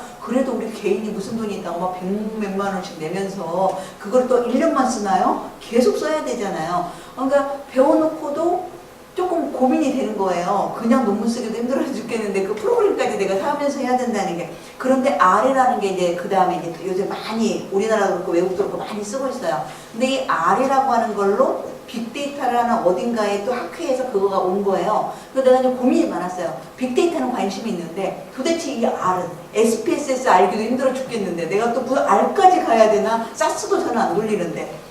아, 그래서 이거 어떻게 하지? 내가 가서 들을 수 있을까? 알 수 있을까? 하고 이렇게 고민을 하고 이제 가서 들으니 그 사람이 정말 나한테 딱 맞는 그 강사였는데 그 사람이 그 얘기했어요. 성문 종합용어 얘기를 하더라고요. R이 또 그런 거예요. R을 하나 알려면 정말 통계에 관련된 사람들은 R을 배우려면 R에서 나오는 기호부터 시작해가지고 막 딸딸딸 애우고 이해하고 그게 이제 또 그 사람 말이 하면 몇 페이지 가다가 또 거기만 시커매진다는 거예요. R을 젊은 사람들이 그렇게 많이 배워요. 그쪽으로 이제 진짜 그렇게 통계 쪽으로 갈 사람들은 R을 하는데 그래서 우리 이제 거기는 학회니까 다 이게 저처럼 연배가 있는 사람들이 모인 자리예요. 디지털 정책학회라고 하는 곳인데 선생님들은 그렇게 하시면 절대로 못하시는. 나도 그렇게 생각해요. 내가 무슨 거기서 R의 기호를 언제 오겠냐. 들어가지도 않은데. 그래서 그 R의 가장 좋은 점은 풀이이기도 하지만 계속 업그레이드로 사람들이 프로그램을 짜놓는 거예요. 사스처럼. 사스는 자기가 이제 프로그램을 짜서 사스도 마찬가지. 하나 그 어떤 거를 짜놓으면 변수만 바꿔서 거기다 다 집어넣으면 계속 그걸 활용을 하니까 사스를 이용하는 사람들이 사스를 쓰는 이유가 SPS보다 어떻게 보면 자기가 프로그램을 하나 딱 짜놓으면 그걸로 변수만 바꾸면 계속 그걸로 돈 흘리는 거예요. 근데 R이 그렇게 생겨 먹은 거래요. 난 R 돌려본 적이 없어요. 그런데 그 사람이 그렇게 말하더라고. 교수님이 논문을 쓰고 싶은 이렇게 연구 방법론만 확고하면 빅데이터로 확고하면 R 전문가한테 가서 요거 쓰고 싶은데 요렇게 생긴 프로그램 찾아주세요 라고 하는 거예요. 그러면 그 사람이 그런 프로그램을 찾아주면 우리가 바보가 아닌 다음에 그 프로그램 하나를 배울 때는 그 사람한테 페이를 해야 되겠죠. 하고 막 돌려서 쓰고 이제 뜻을 알고 그런 다음에 우리가 바보가 아니니까 그 프로그램 그대로 있으니 거기다 내가 변수만 또 바꿔서 또 몇 번 돌리는 거예요. 그래서 R이라고 하는 걸 나도 맨 처음에는 고민해서 내가 이 R을 어떻게 또 배워야 되나 이 나이에 이렇게 뭐 고민을 했다가 아 이렇게 배우면 되는구나. 그러니까 내가 이 얘기를 왜 하냐면 우리의 중요한 건 논문을 쓰는 거예요. 통계를 배우는 게 우리의 목적이 아니에요. 근데 논문을 쓰려니 통계가 따라와줘야 되는 거예요. 그래서 통계 SPS 책 놓고 기초부터 하기에는 참 그렇지만 너무 센 기초를 또 모르면 안 되니까 어느 정도의 기초가 되고 아까 기본적으로 구분이 되면 그 다음부터는 논문을 쓰라는 거예요. 논문을 쓰되 내가 가장 익숙하게 딱 하나를 정해서 그러니까 여러분으로 말하면 학위 논문이 되든지 학위 논문 하기 전에 뭐 선행 논문이 되든지 간에 그걸 딱 한번 써보고 그래서 그거에다 변수 바꿔서 뭐 한 3번 정도 해보면 웬만하면 진짜 우리가 바보가 된 다음에는 여기 우리가 다 레이트가 비슷비슷하기 때문에 웬만하면 그 방법에 너무 익숙해지는 거예요. 그러고 나면 이제 그 다음에 조금 더 이제 업보전을 시켜주는 거예요. 그래서 또 그 통계 방법을 거기다 조금 넣어서 또 배우고 이렇게 해서 차근차근 하나씩 하다 보면 못 돌릴 통계가 거의 없어요. 우리 영역에서. 그래서 어쨌든 그 얘기 때문에 무슨 얘기 때문에 거기까지 그 얘기가 흘러가는지 모르겠는데 어쨌든 여러분이 통계를 배울 때는 그런 방법으로 배우시는 게 제 경험을 미루어 보면 그게 가장 좋은 것 같아요. 그러면서 이제 그때그때 모르는 건 묻고 하면서 이제 자기가 배워가는 거예요. 그래서 이제 그런 내용, 무슨 얘기 때문에 이 얘기가 여기까지 흘러나왔는지 모르겠어요. 어쨌든 이제 결론은 논문을 마무리하는데 아까 논의까지 끝나고 나서 여기서 결론, 컨클루드라고 하는 그런 이 컨클루전이라고 하는 말을 쓰는 요소예요. 그래서 학위 논문에서는 대체적으로 보면 학생들이 석사이전 특히나 다 그냥 그 전체를 요약을 많이 썸머리식으로 해놓더라고요. 근데 이제 그렇게 뭐 학위 논문에서는 아까 말한 것처럼 그게 크게 뭐라고 안 하지만 그 중요한 내용을 요약하는 거예요. 내 연구에서 가장 중요한 내용. 여러분 나중에 이제 외국에 퍼블리시를 하다 보면 퍼블리시 종이가 아무리 적어도 뭐 10장 우리 SSCI 쪽에서는 그 정도 되거든요. 그러면 사람들이 궁금하잖아. 10장은 언제 달릴까요? 그러니까 어떤 논문에서는 네가 이 논문을 하기 이전에 알았던 거, 그러니까 선행 연구를 통해서 알았던 거, 알고 싶은 거, 한 칸에 이렇게 내 박스에 가지고 쓰게 하고, 네 연구를 통해서 네가 알아낸 거, 이런 거를 먼저 이렇게 딱 보여주는 게 있어요. 그러니까 그렇게 여러분 생각해봐서 내 연구에서 가장 하이라이트가 뭔가? 우리 지금 여태껏 배웠던 우리의 회귀분석에서는 회귀분석의 하이라이트예요. 내가 가장 알고 싶었던 것은 가장 중요한 종속 변수에 어떤 애들이 영향을 미쳤고 1번이 어떤 애들이 영향을 미쳤고 그보다 또 더 중요한 것이 순서가 나오거나 어떤 애들이 나왔으면 얼마만큼 영향력을 미쳤는지 그걸 보기 위해서 우리가 지금까지 가르친 그 논문에서는 가장 하이라이트가 연구 목적의 끝에가 있게 되거든요. 대부분이. 그래서 이제 그렇게 여러분이 쓰시면 되고 부록은 아까 말한 것처럼 우리 학위 논문에는 다 붙여놔요. 여러분들이 또 이거 하나 팁. 학위 논문 쓸 때는 학생들을 보니까 내가 내 학생들도 그랬고 지금 이제 다 우리는 이렇게 바꿔주는데 아무 생각 없이 쓰면 남의 논문을 데려올 때 어떤 게 더 편할 것 같아요? 퍼블리시된 논문이 더 여러분이 참고하기가 좋을 것 같아요. 학위 논문이 더 참고하기가 좋은 것 같아요. 뭐? 당연히 학위 논문이 양이 많고 자세하게 나와 있잖아요. 온갖 게 다 있잖아요. 대부분의 내가 그동안 경험을 해보니까 학생들이 학위 논문이 아마 참고문헌 뒤에 참고문헌 해가지고 쭉 번호 써놔서 보면 학위 논문이 참고문헌이랑 반은 되는 것 같아요. 그런데 여러분 생각을 잘해야 돼요. 참고는 해도 좋아요. 왜냐면 결국에 설문지나 이런 건 학위 논문 안 볼 수 없으니까 참고는 하기 좋은데 요즘에는 옛날 같지 않아서 옛날에는 학위 논문을 쓰고 퍼블리시를 거의 안 하는 사람이 드문 시대였고 지금은 학위 논문을 써가지고 퍼블리시 안 하는 사람이 드문 시대예요. 대부분이 퍼블리시를 해요. 그러니까 참고가 두 개를 같이 하는 거예요. 퍼블리시 된 거와 학위 논문을 같이 하고 내 거에 들어가서는 왜냐면 퍼블리시 됐다는 것은 학위 논문은 언퍼블리시돼요. 즉 그 영역 안에서만 어그리된 거지 이게 세상 밖에 나가서 어그리된 논문이 아니에요. 그러니까 약간 제약이 있는 논문이에요. 그래서 이 퍼블리시를 위해서는 학위 논문 썼어도 여러분 나중에 생각해 보세요. 아마 박사들 생각해 보세요. 석사 때 혹시 퍼블리시 했다면 석사 때 것을 나가려면 또 정돈을 하게 돼 있어요. 그냥 박사 때 거 그냥 나가는 게 아니거든요. 그러니까 정돈의 정돈. 그리고 내가 학위 논문으로 이 학교에서는 심사위원들한테 지적을 받았지만 또 밖에다 내보면 또 생각지 못한 지적들을 되게 많이 받아요. 그걸 또 고쳐가지고 결국 퍼블리시가 된 거거든요. 그러니까 신뢰도는 누가 더 있겠어요? 퍼블리시 된 게 있는 거예요. 그리고 나중에 두 번 일을 안 하려면 학위 논문과 퍼블리시 된 거를 같이 찾아서 같이 보고 내 참고문헌에는 퍼블리시 된 게 없으면 어찌할 수 없이 학위 논문을 쓰지만 있으면 당연히 얘를 갖다 써야 돼요. 왜냐? 모든 대부분의 저널들은 우리나라 것도 그렇고 외국 것도 그렇고 학위 논문을 참고문으로 했다라고 하는 것은 인정을 안 해요. 그러니까 여러분들 두 번 일 해야 돼요. 나중에. 그래서 보통 우리 대한간호학회나 우리나라에서는 우리나라 말로 나오는 것 중에 제일 어쨌든 SSCI니까 제일 낮잖아요. 거기도 학위 논문이 3개, 30%. 그러니까 이 사람이 쓴 30개의 종이에 제약이 있기 때문에 무한대로 주지 않잖아요. 무한대로 주지 않기 때문에 30개 내가 참고문헌을 쓸 수 있다. 30개를 가장 핵심된 애를 골라야 되는데 그 중에서 학위 논문은 끼케야 들어와 버죠. 왜냐면 도구에서 어쩔 수 없이 학위 논문 써야 되는 경우가 있기 때문에 3개 정도까지, 그러니까 10% 정도까지 열어놔요. 그러니까 두 번 일을 안 하려면 논문을 쓸 때 그 뒤에 같이 참고는 하되 퍼블리시 된 게 있으면 반드시 퍼블리시 된 거로 여러분이 고정해 놓는 게 두 번 일을 하지 않는 거예요. 어쨌든 부록에 이제 그런 것들이고 그 다음에 이제 논문처럼 아까 말했죠? 공문이면 영문, 영문이면 공문 이렇게 들어가면 된다라고 하는 거.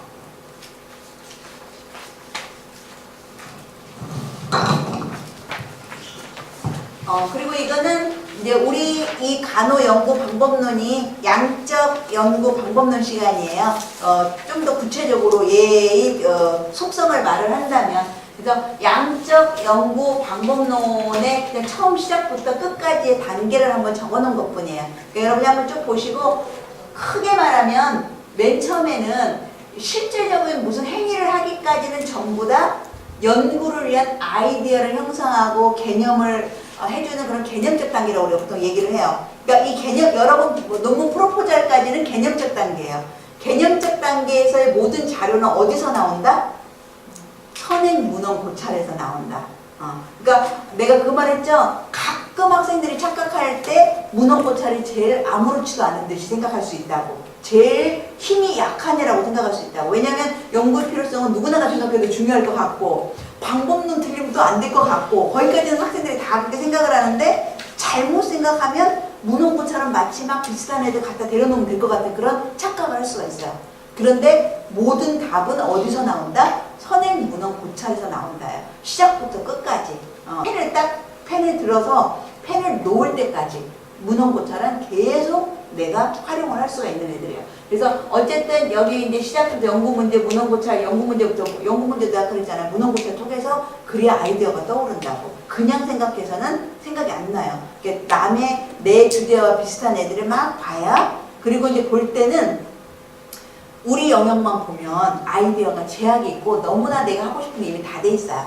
그러면 내 개념에 다른 학문 영역으로 들어가 보는 거예요. 그러면 그쪽 계열에서는 했지만 우리 계열에서는 안 할 수도 있잖아요. 그러면 그게 하나의 또 아이디어로 걔네들은 그 대상자가 우리 쪽의 사람은 아니지만 이런 방법은 괜찮네? 아니면 이런 그 변수들 괜찮네? 우리 지금은 감정 노동이라고 하는 주제가 꽤 많이 들어와 있지만 우리 학생들이 변수를 끌어올 때까지는 한 2, 3년 전까지는 그렇게 많지 않았었어요. 근데 요즘에 이제 감정노동이라고 하는 것이 간호사도 우리도 감정노동을 하는 사람 중에 하나이기 때문에 되게 많이 이제 지금 흔하게 됐어요. 근데 그 감정노동을 처음 데려왔었을 때는 우리보다는 그게 전화로 이렇게 받는 사람들한테 다른 영역에서 감정노동을 이미 많이 썼었는데 우리는 2, 3년 전까지는 그렇게 많이 쓰진 않았었어요. 그래서 이제 그런 것들이 들어온다라든지. 그러니까 우리 쪽 제 계열에만 이제 제가 관리하고 정보를 하다 보니까 경영 쪽 또는 이렇게 정보대학 쪽 이런 쪽의 그 주제를 찾게 해요. 학생들한테. 그러면 우리 쪽에서는 너무나 많은 사람들이 논문을 쓰다 보니까 진짜 벗어날 길이 없어요. 거기서만 보면 아이디어가 떠오르기가 힘들어요. 그런데 이제 남의 영역으로 가보면 우리는 이 단어 우리 쪽에도 너무 잘 어울릴 것 같은데 이 변수 또는 이 방법은 우리 쪽에도 써먹어볼 것 같은데 그런 오히려 아이디어들은 다른 학문 영역에서 오히려 얻을 수도 있어요. 그러니까 여러분들 그런 거를 좀 생각해가지고 내 영역은 당연히 찾아야 되는 거고 똑같은 거 있는지 없는지도 봐야 되니까 당연히 찾아야 되지만 영역을 열어서 그리고 국내 것만 봐도 또 제약이 있어요. 세계적으로 사람들이 다 내는 논문이잖아요. 외국에는. 그럼 그런 사람들은 제목만 보는 거니까 그렇게 뭔가 어려울 것도 없고 제목을 쭉 보면서 또 아이디어를 얻을 수 있어요. 그러니까 아이디어를 얻는 방법들은 어디든 간에 남의 영역이건 우리 영역이건 국내건 국외건 간에 다 문헌고찰. 처음에는 다 읽을 필요도 없잖아요. 제목만 보면 되거든요. 그러니까 이슈, 커런트 이슈 제목만 보면 돼요. 제목만 보고 이거다 싶은 애 이제 찾아서 보면 돼요.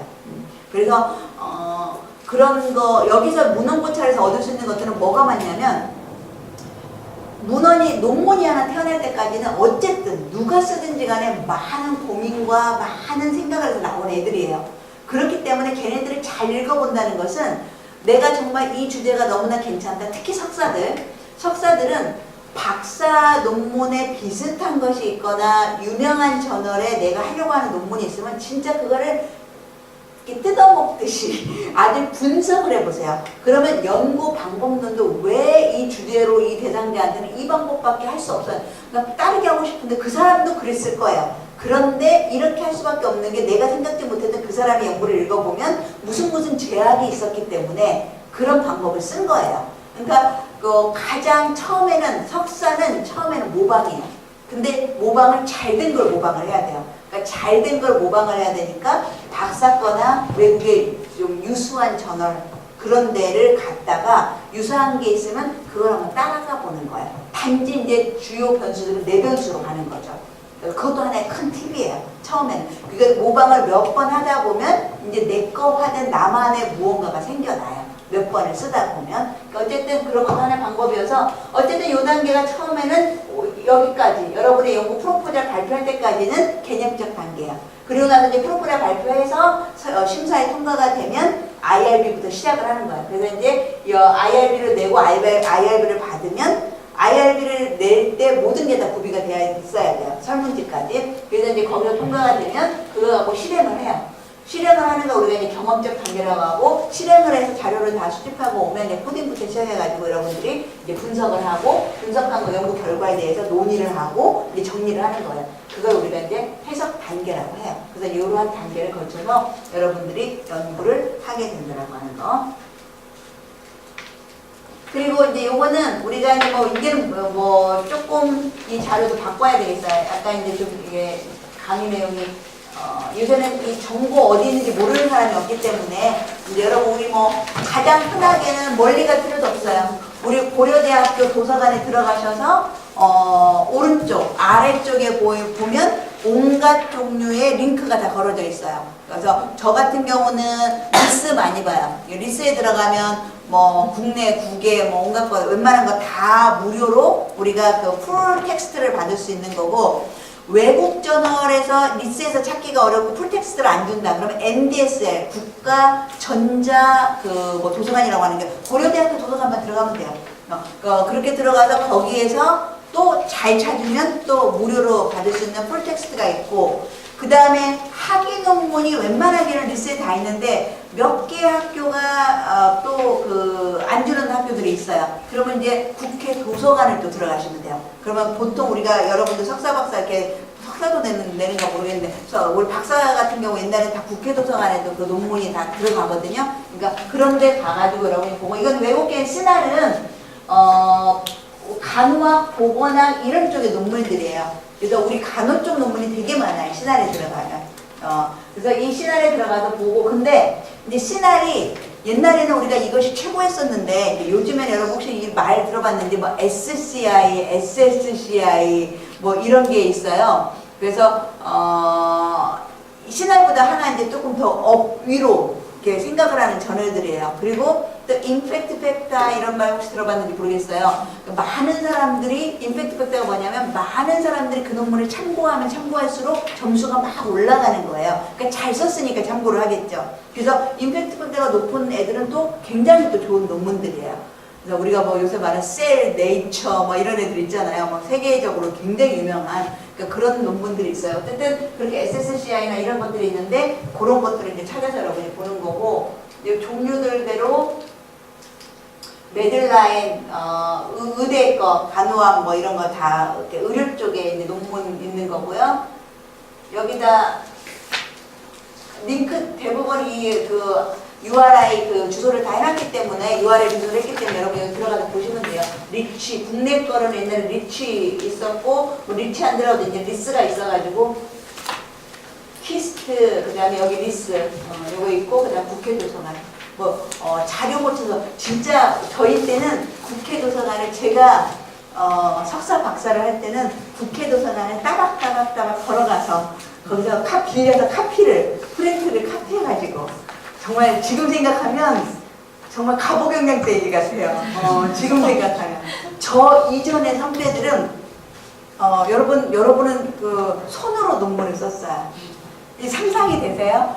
글씨 요즘같이 여러분 스스로 생각할 때 다 타자만 치고 저는 굉장히 악필이에요. 근데 옛날에 제 지도 교수님이 글씨만 보면 너는 국졸이라고 그랬어요.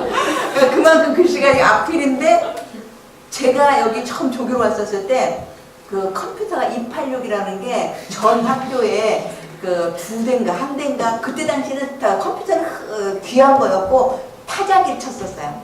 저는 타자를 쳤었어요. 여러분 타자 치는 사람 있어요? 타자를 쳤고, 그 타자 중에 좀 세련된 사람들이 전동 타자를 쳤어요. 수동이 아니라 이렇게 전동으로 이렇게 착착 지워지기도 하고 하는 그런 걸 쳤었어요. 그래서 저 여기 처음 들어올 때, 나도 학부 다닐 때 내가 타자기를 언제 만져봤고요. 우리가 학부 다니면서 타자기를 만질 일이 뭐가 있겠어요. 근데 조교를 들어오려고 저는 타자 연습했었어요. 전동 타자. 그래가지고 전동 타자 치고, 그리고 더 웃긴 거는 옛날에는 좌판이 지금 다 획일화돼 있잖아요. 내가 뭐 어느 회사 거서, 옛날에는 타자기가 처음에는 획일화가 안 돼 있었어요. 그래서 이 제품 거 이 이게 피아노처럼 움직이는 이거가 있잖아요. 좌판에 그게 통일된 지도 막 저가 조교했었을 시절. 그리고 나서 이제 전동차가 하다가 귀한 몸이신 286 컴퓨터를 갖다가 넓은 플로핏에 들어가야 하나가 프로그램이고 하나는 이제 자료를 쓰는 거예요. 이런 시대를 이렇게 거쳐서 그 우리가 했을 때 지금은 앉은 자리에서 진짜 풀테스트 탁탁탁탁 뭐 프린트만 해가지고 뭐 어떤 건 풀이 어떤 건 돈 조금 내면 이렇게 나오는 시대였지. 옛날에는 그렇게 가가지고 다 프린트해서 찾아와서 우리 얼마나 어렵게 그 논문을 썼었겠어요. 그런데 그런 여전히 그런 거에 비하면 지금 여러분들이 공부하시는 거는 굉장히 우아하게 하시는 공부예요. 어쨌든 이제 이런 시절이었어요. 그래서 여기 내용은 여기까지 할게요. 그 다음에 하나 짧은 거 하나만 더 연이어서 하도록 하겠습니다. 개념의 측정 수준은 되게 짧은 내용이기 때문에 여러분들한테 오늘 이 내용까지 공부를 같이 할게요. 아까 내가 여러분 꼭 통계를 우리가 한 해에 있어서 잊어버리면 안 되는 게 처음 기초적인 지식이 정규분포 하냐 아니냐, 그래서 모수 검정을 할 거냐 비모수 검정을 할 거냐.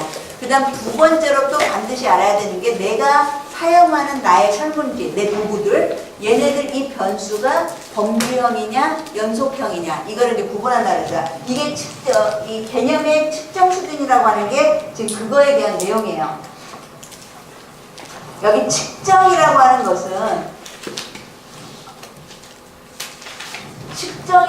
것은 경험 세계와 추상적인 관념의 세계를 연결시켜주는 수단이라고 해요. 우리가 용어 정의할 때 이론적 정의와 조작적 정의를 내릴 때 이론적 정의라고 하는 것은 추상성이 되게 높은 거예요. 우울이라고 하는 추상성이 되게 높은데 조작적 정의가 용어 정의에서 내가 그 말 한번 했던 거 기억나세요? 용어 정의라고 하는 것은 내가 우울이라고 하는 어떤 변수를 내가 연구를 할 건데 우울이 너무 추상성이 넓어서 그걸 다 할 수가 없어요. 그래서 조작적 정의를 통해서 우울은 우울을 할 건데 그 중에서 요 사람이 개발한 요만큼의 내용만 나는 우울을 다룰 겁니다 라고 내 논문의 양을 정하는 거라고 했어요. 우울 중에서 나는 다른 거 모르고 이 사람이 만든 그만큼의 우울이에요. 그래서 이 측정이라고 하는 것은 이론적으로 정의로 돼 있는 용어는 내가 측정을 못해요. 근데 그거를 조작적으로 바꾸어 와서 끌어내려서 좀 더 구체적으로 만들어가지고 측정을 하는 거예요. 측정을 하지 않으면 연구도 할 수가 없어요. 그래서 우리가 보통은 이론이 되게 중요하지만 그 이론을 측정하기 위해서 이거를 조작적으로 내려준다라고 하는 거. 그러니까 이론을 구성하고 있는 개념들을 현실 세계에서 관찰이 가능한 자료로 연결시켜주는 과정이 우리가 측정이라고 하는 거예요. 그래서 개념을 측정한다는 것은 그 개념의 속성을 측정하는 거예요. 그래서 측정이 가능하려면 이 개념의 속성이 균형되고 조작적으로 정의가 내려져야만 우리가 이제 측정이라고 하는 것을 할 수가 있다. 그래서 이제 이런 측정을 하기 위해서는 그 속성에다가 숫자를 배열해가지고 아주 많으면 그 아주 많음이라는 표현을 5점으로 하겠다. 뭐 아주 아니다라고 하는 것을 우리는 0점으로 하겠다. 이런 식으로 우리가 정의를 내려줘야 된다라고 하는 거예요. 그래서 내가 용어 정의 다음에 연구 방법론으로 가면 연구 도구를 쓰는 난에서는 앞에의 서론에서 용어 정의는 이론적 정의와 조작적 정의를 간단하게 써주고 중간에 본론에 들어와서 연구 방법론에는 연구 도구에서는 엄청 자세하게 그 도구 설문지에 대해 설명해 주라고 했어요. 거기서 무엇까지 설명해 주라고 그랬냐면 조작적 정의에서 누구 거의 셀프 리더십은 누구의 셀프 리더십은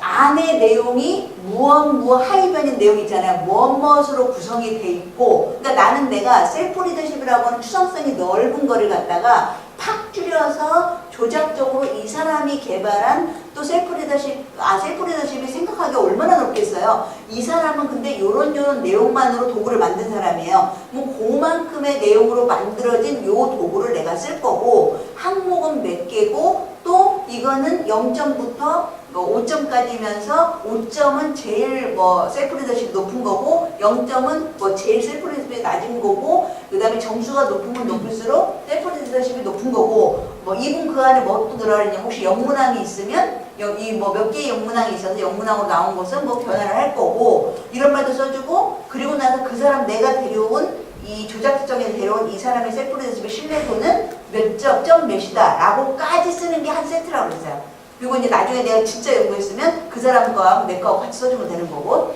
어쨌든 간에 이런 식으로 이 숫자를 그렇게 다 배열하는 이런 것이 이제 측정이라고 하는 거예요. 측정의 원리예요. 그래서 이 측정에는 개념의 측정 수준이 있는데 이렇게 명목, 서열, 등간, 비율. 그래서 측정하려는 개념의 속성이 척도가 가질 수 있는 숫자의 특성을 얼마나 가지고 있느냐 이걸 말하는 거예요.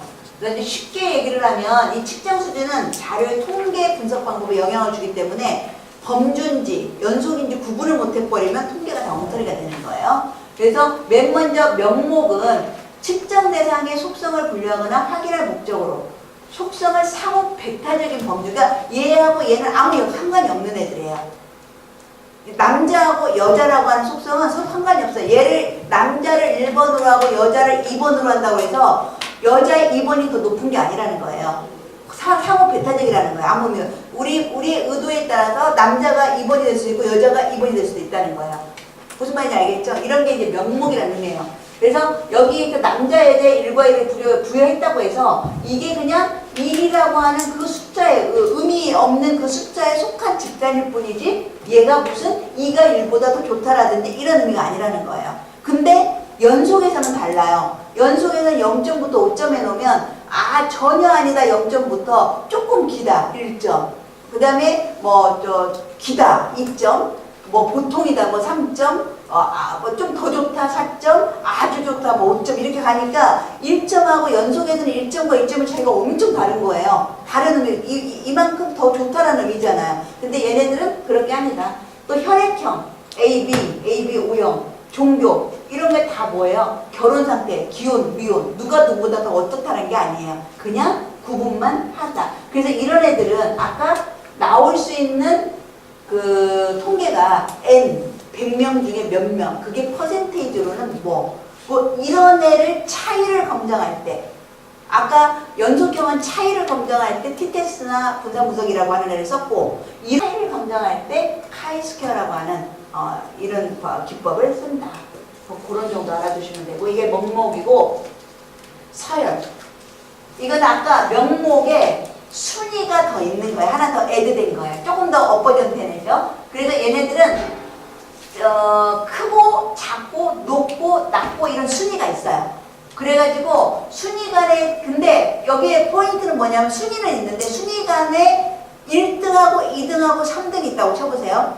1등하고 2등 또 2등하고 3등의 간격이 엄청 공부 잘하는 1등에 그 다음에 2등부터는 다 고만고만한 거예요. 그러면 1등하고 2등 사이하고 2등하고 3등 사이가 똑같지가 않은 거예요. 등간하지가 않은 거예요. 간격이 등하지가 않은 거예요. 이런 애들은 순위만 있는 거예요. 그래서 보통 우리가 이런 애들은 우리가 양적인 어떤 비교를 한다라거나 1등이 2등보다 얼마만큼, 2등이 3등보다 얼마만큼이란 말을 못하는 거예요. 그냥 그저 그렇지만 1등은 더 잘하는 애고 그 다음이 2등이고 이런 차이만 말할 수 있는 애들. 그래서 예를 들어서 세 개의 정당에 대해서 선호하는 순서대로 1, 2, 3을 숫자를 부여했다.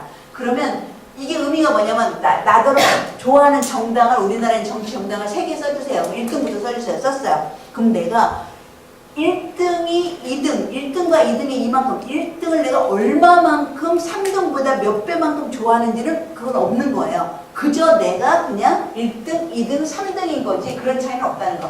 이런 가장 대표적인 게 뭐냐면 학생의 석차 1등, 2등, 3등, 그 다음에 상류, 중류, 하류.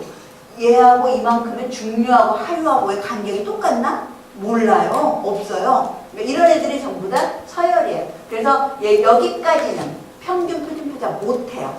그러니까 여기를 여러분이 다른 말로 쓴 다음에 여기 통계기법은 N, 퍼센테이지, 차이를 검증하고 싶으면 카이스퀘어 이걸 쓴다. 이렇게 달리 쓸 수도 있겠죠. 그래서 명목하고 서열은 측정치 간격이 일정하지가 않아요. 얘네들 우리가 불연속 척도라고 그래요. 불연속이라는 건 카테고리컬 돼 있다. 그러니까 구분이 딱딱 돼 있는 거, 연속된 애들이 아니라는 거예요. 그래서 이거를 우리말로 하면 카테고리컬 스케일을 불연속이라고 하고, 통계를 이런 애를 돌릴 때는 이런 애들은 비모수, 아까 모수가 아닌 비모수 이런 애를 돌리게 돼 있어요. 근데 아까 우리가 일반적 특성의 명목이 있었지만 왜 모수를 돌리냐면 주요 변수가 연속이니까 걔네들을 돌린 거예요.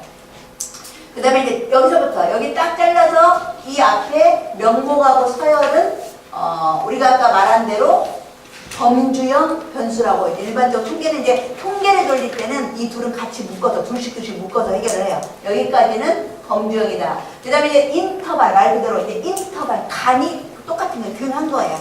등간이. 그래서 측정 대상의 속성에 대한 순위를 부여하되 순위 사이의 간격이 동일한 애들. 근데 얘가 다음 나오는 비율하고는 조금 차이가 있어요. 근데 우리 통계에서는 구분하지 않지만 여기는 이제 측정 수준을 설명하니까 미묘한 차이가 뭐냐면 여기 보면 섭씨 100도하고 50도의 차이하고 50도하고 0도의 차이는 간격은 어때요? 등해요. 그런데 간격은 등한데 그 안에 속성으로 들어가 보면 100도에서 50도의 차이하고 50도하고 0도하고 우리가 느끼는 온도의 차이가 그게 등하다고 말할 수 있느냐? 못해요. 그 말은 숫자적으로 말하면 더하기 빼기 곱하기 나누기는 돼요. 그런 건 되는데 곱하기 0 뭐 이런 거는 못한다는 거예요. 그러니까 간격은 등하지만 그 등한 속성까지 들어가서 그것이 등하다고는 말할 수가 없는 거예요. 그래서 여러분들이 지금 여기 측정 수준을 반드시 시험에 내고 너무너무 중요하고 여러분들 반드시 이렇게 이해돼 있어야 돼요. 근데 여러분의 이해는 두 개로 묶어서 이해하시면 돼요. 근데 시험 볼 때 우리가 네 가지를 가르쳤으니까 네 가지가 나오겠지만 그 다음에 비율 가장 온갖 짓을 다 할 수 있는 아이 말 그대로 레이션이에요. 레이션. 그래서 등간 측정이 갖고 있는 아까 그 특성에다가 추가적으로 비율적인 계산까지 얘를 할 수 있는 거. 그래서 무게가 전혀 없는 건 0이고 절대적인 0도 있고 가감 승제를 모두 할 수가 있어요. 얘네들은 가감 승제. 등간은 더하기 빼기만 할 수 있는 거예요. 얘는 더하기 빼기 곱하기 나누기 모든 걸 다 해요. 이런 거에 대표적인 예로 시간, 거리, 키, 체중, 연령, 소득, 투표율 이런 애들은 우리가 비율 척도라고 해요. 비율 척도로 얻어진 자료는 고도의 통계 분석이 돼요. 그래서 예전에 그 말 했었어요. 여러분한테 설문지 돌릴 때 할 수만 있다면 높은 수준으로 설문지를 받아야 그러니까 높은 수준의 설문지는 낮은 수준으로 N수와 퍼센테이지로 내가 임의적으로 나눌 수 있어요. 근데 낮은 수준으로 우리 옛날에는 그 연구 초창기 때 무식할 때 이런 생각도 했었어요. 사람들 쓰는 거 너무 싫어하니까 나이조차도 내가 미리 구분을 해서 체크만 하게 해주고 싶은 거예요. 그 대상자들을 위해서. 근데 그렇게 하면 나는 이제 나이로는 평균 표준 표준을 못 구하는 거예요. 경력도 마찬가지. 그러니까 옛날에 이런 개념을 몰라서 그런 거 우리 비밀비밀 했었어요. 제가 석사, 박사 쓸 때는 그런 일 많았었어요. 그런데 이제 지금은 우리가 이제 이걸 어느 정도 알기 때문에 가급적이면 설문지는 연속으로 받으려고 노력을 하시고 그러고 나서 이제 연속을 범주로 내려가는 건 내 마음이고 그렇지만 범주로 받으면 연속으로 못 올라온다라고 하는 거 그거 차이고 그래서 등간 측정하고 비율 측도는 측정치 간의 간격이 일정하기 때문에 연속 척도라고 우리가 컨티뉴어스 스케일이라고 해요. 아까 카테고리컬이 불연속적이고 그 카테고리컬을 우리가 범주라고 해요. 말 그대로 카테고리컬이니까 범주 도구라고 하고 컨티뉴어스 스케일을 연속 척도라고 하고 얘네들은 통계할 때 우리가 말하고 있는 일반적인 모수 통계를 우리가 돌리고 있다. 그래서 여기 보면 명목, 서열, 등간, 비율에서 이런 것들을 이제 이거고 이건 수학적으로 할 수 있는 게 이런 거고 이거의 대표적인 예들이 이런 거예요. 여러분 이건 반드시 알아두셔야 돼요. 이거야말로 몸에다가 착 여러분이 붙여놔야 돼요. 오늘은 여기까지 하는 걸로 하겠습니다.